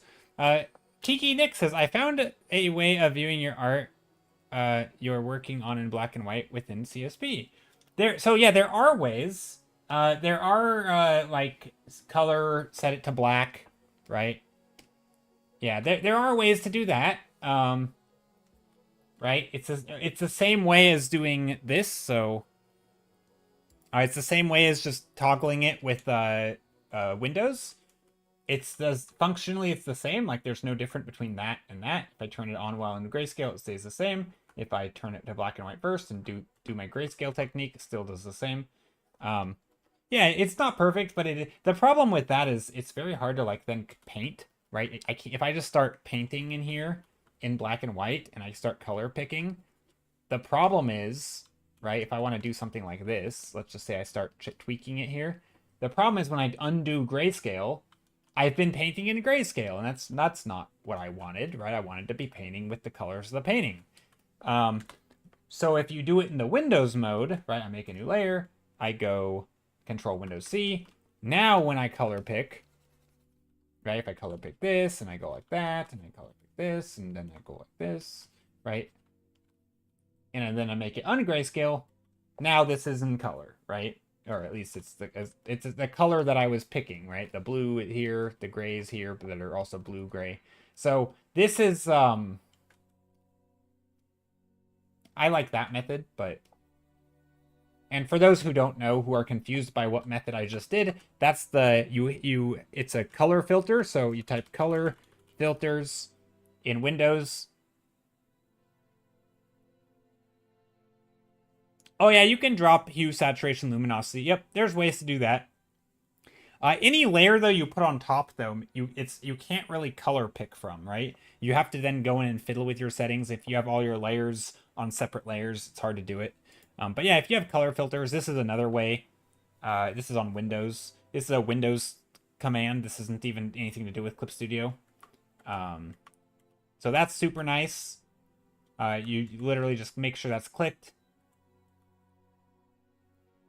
I think so. I think hue, saturation, luminosity drop to 0 is a slightly different thing.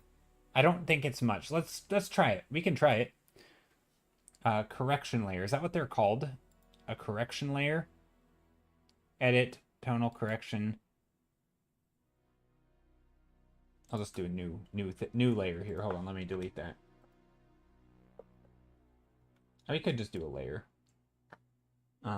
Is that called a correction layer? I don't even know. I don't know if I've ever used a...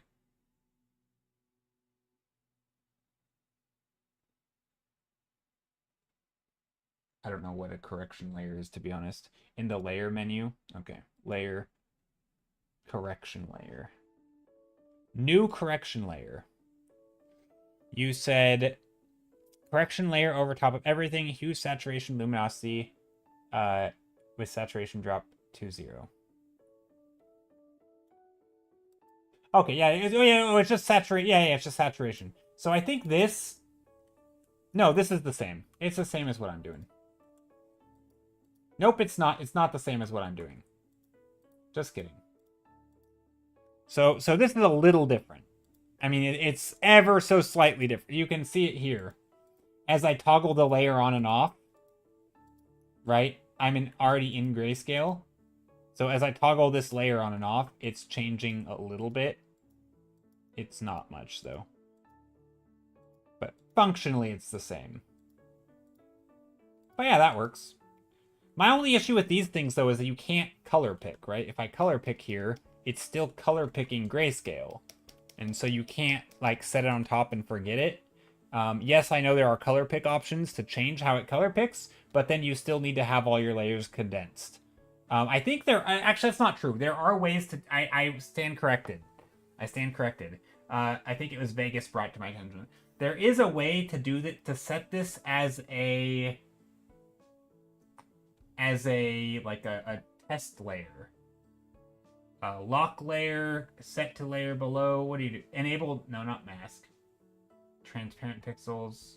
Draft layer. Oh, wait, you can't set it as a draft layer, though. Okay, never mind. You can't do it to this. Because it's a draft layer. Anyway. Yeah, I don't really like that method. I've never done it before, but yeah, it looks to be a little different. Not much. Just a bit.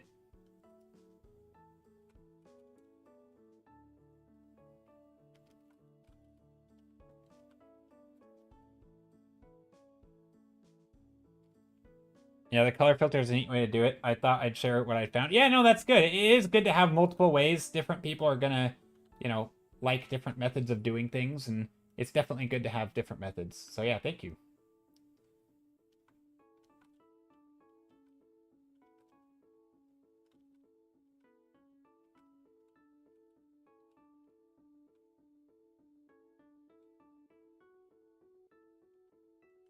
I'm trying to make little shapes in here sticking out. Little, I don't know what this is, but it's kind of a fun shape. A little bit geometric.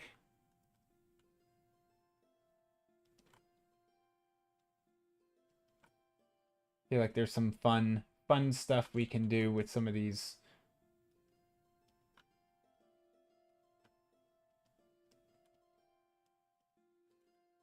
Some of these geometric shapes in here. You never tried correction layers? Yeah, I've never done correction layers either. I mean, it's definitely not as destructive as the way I do it. When I do correction layers, I literally just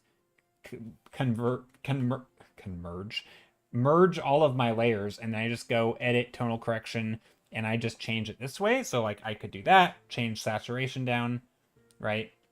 And then again, this is the same thing. Right?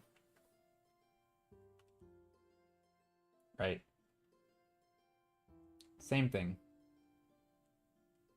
As I turn the layer on and off. But I don't like that. I don't like it because it's requires me to make a new layer. But yeah, no, correction layer is that, but on its own layer, which is nice. I knew there was ways to do that. I just have never done it because I liked my destructive methods. Destructive methods are not good, by the way.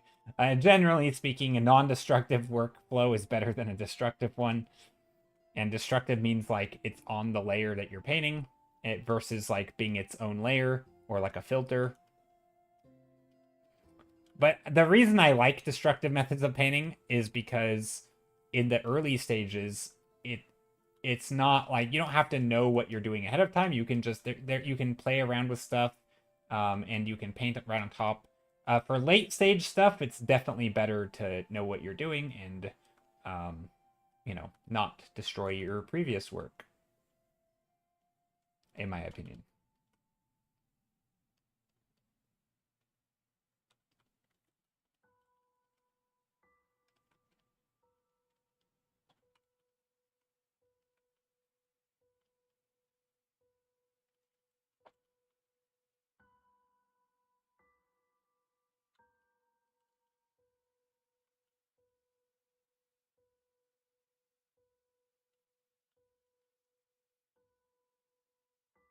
Destructive methods are more like traditional art, which is why I'm terrified. See, I actually like them for that reason because, like, if I'm gonna smudge something, for example, I can't use a smudge tool unless I have all my stuff on the same layer. And so I've kind of gotten used to like using everything on the same layer, whether it's for layer modes or whatever. Um, but yeah, it kind of depends. I do use layers, but mostly as like a backup, like a save kind of, I don't know, comfort thing, right? It gives me peace of mind knowing that if I mess something up, I can always go back in time and fix it, even though I almost never do. It's just nice knowing that I can, right? It's like being in control in that sense. Just having a little bit of extra control for peace of mind's sake.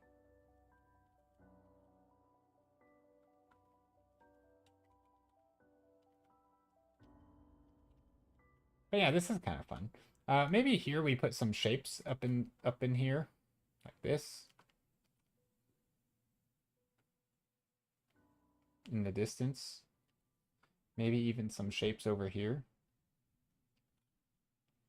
way off in the back.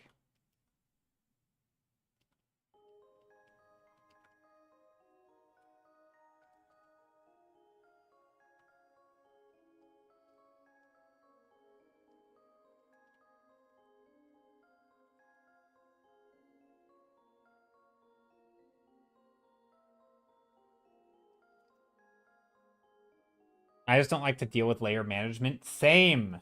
Same. Layer management sucks. It's if I'm not good enough at it for it to not feel disruptive. For me, it feels very disruptive.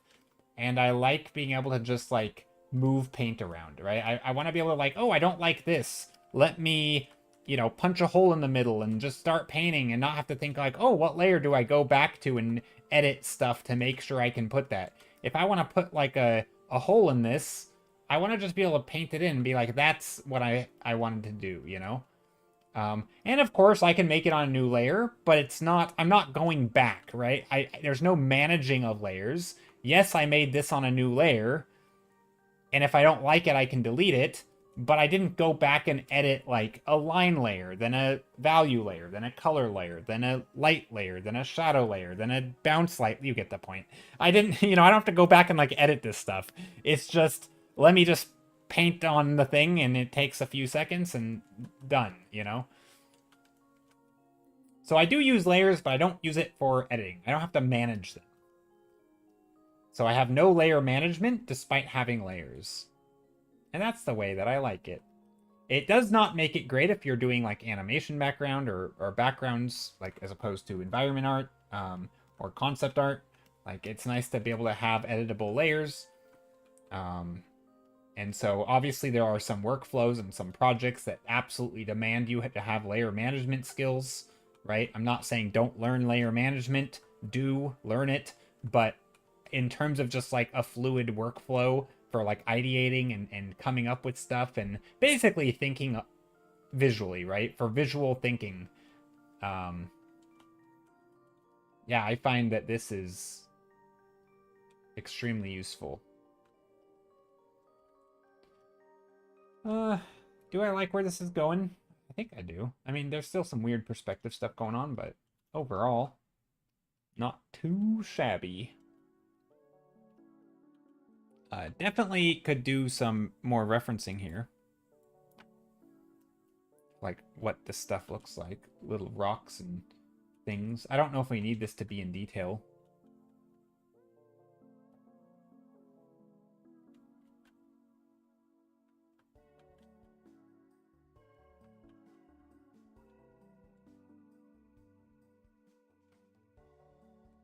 This could also be... Oh, I'm wrong layer. Not wrong layer. What am I talking about? That wasn't the wrong layer. That was the wrong perspective, is what I meant.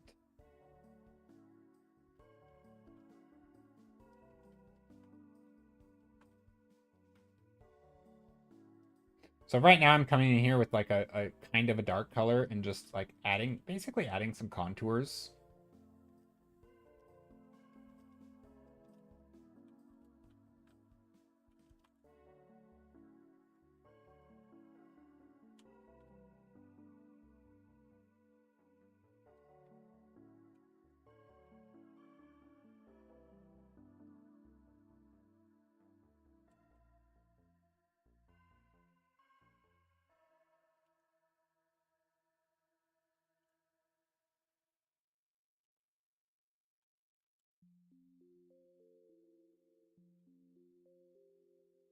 So yeah, I'm sorry, I'm being a little quiet here. Trying to make some of these like tiny little lines in here, these nooks and crannies, just little dark spots, like very, very fine lines, just very like literally just like making little dark spots. But the dark spots are trying to follow the curve of the shape, right? So if this is a shape in perspective and this is above the line, the curves are going to follow these lines, right? If this is below the horizon line, it's going to follow this line, right? So these are above. This is even with the eye line. These are below, right? So I'm kind of just like adding little marks of occlusion basically, but little detail marks, just along the contours where I imagine the contours to be. Um, and also, like if I want a little dark nook and cranny here, I can add a little bit of dark lines. And then maybe here I want to come in and make this more rounded, so I make them rounded. Um,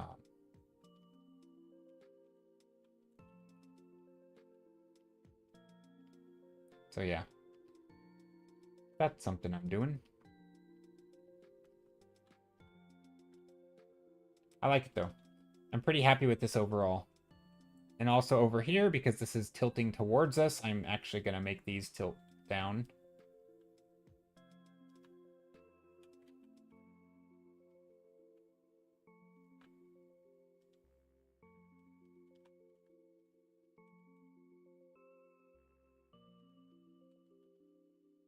Now we could come in here too.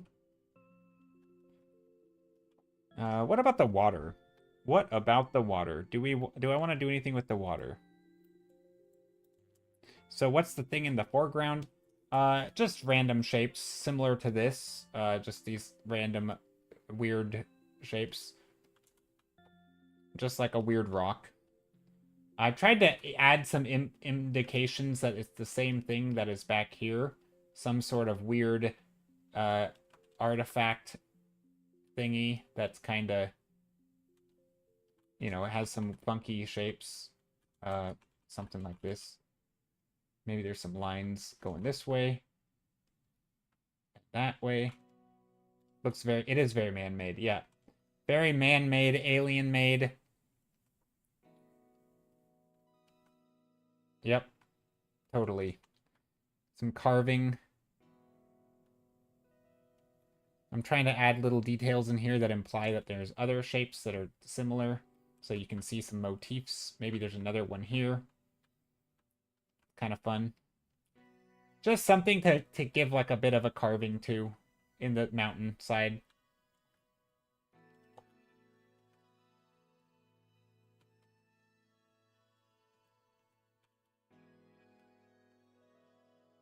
Maybe this has a bit of an entrance here. They're built upon old ruins.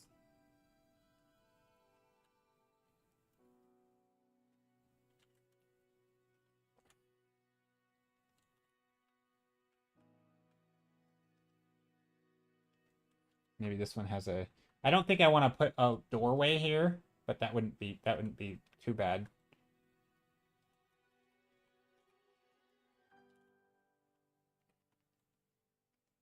Just something to give your eye some like, what's happening there, you know?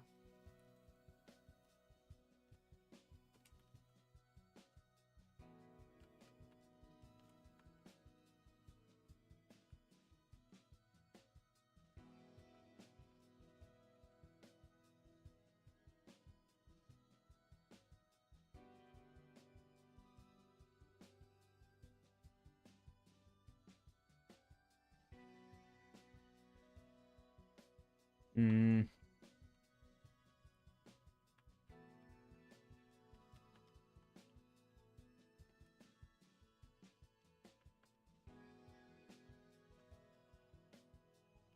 trying to add some of this stuff in here.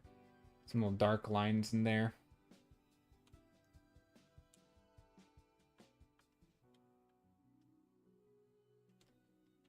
But yeah, this is fun. A little icy berg.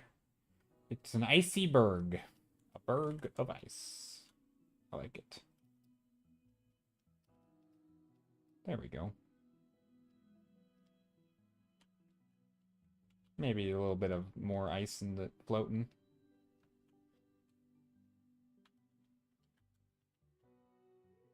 Yeah, I don't know what this is, but it's kind of fun. It's probably not as fleshed out as it could be, but yay, what's no worries.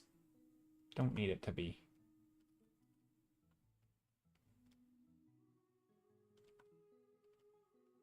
Maybe more shapes back here though to show that there's some depth, because right now there isn't much depth here.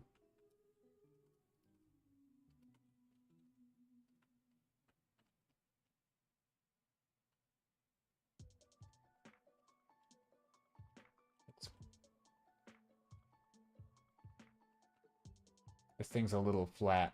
Do your thing. Yeah. I'm just noodling here. Don't mind me. Sometimes the thing doesn't make much sense. I'm just having fun at this point. I mean, I'm always just having fun. That's kind of... But no, it's fun. I think this is not bad. We have a little bit of like a place that sits on top of here. I don't know. It's something. Don't know about this though. Should that be should there be a line here? Probably. A little dark water line to add some separation between shapes. Foreground, midground, background kind of thing.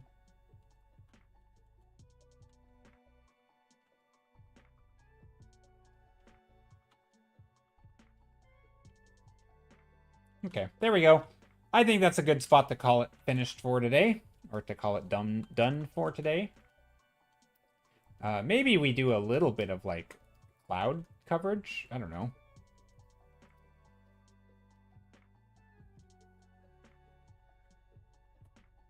Probably not, actually. I kind of like it without it, to be honest. Maybe a few little sparse clouds in the sky.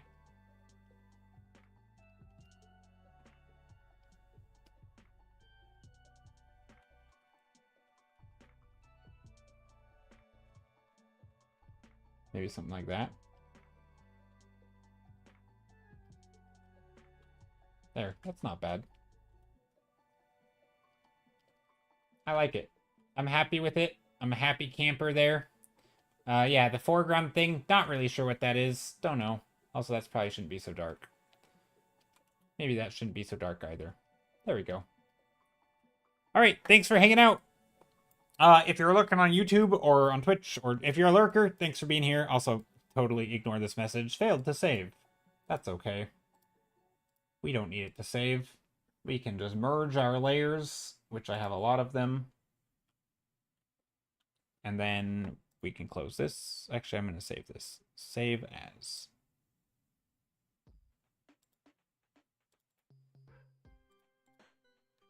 Awesome work. Thank you, White Gray Black. Thanks again for the raid earlier. And everybody, thanks for being here. I very much appreciate it. I had fun today. This was a pretty chill painting, no pun intended. You know, just painting mountains and not castles. I mean, we kind of painted castles in the thumbnails, but you know, just sort of like large scale things. Obviously, there's no sense to any of this stuff. I didn't do any like building design or anything. These are just blobs. I could obviously work on the buildings and make them kind of look cool, or make them fit the scene, or I could even take this as like a super early concept and do another version of it and like design stuff a little bit more based on this initial sketch. I could do something like that too. But no, this is a fun painting. I liked it. Thanks for being here. Take care of yourselves. Happy spring. I guess it's spring. I don't know. Happy day. Have a good week, and see you Saturday. See you Saturday. Oh, and I guess like the shout out stuff. Not shout out, but like social stuff. I do have socials. I have a Patreon and other socials. I'll do socials. There we go. JStiller30 everywhere. Patreon.com/JStiller30. Twitch, obviously. Twitch.tv/JStiller30. Instagram, all the places. Same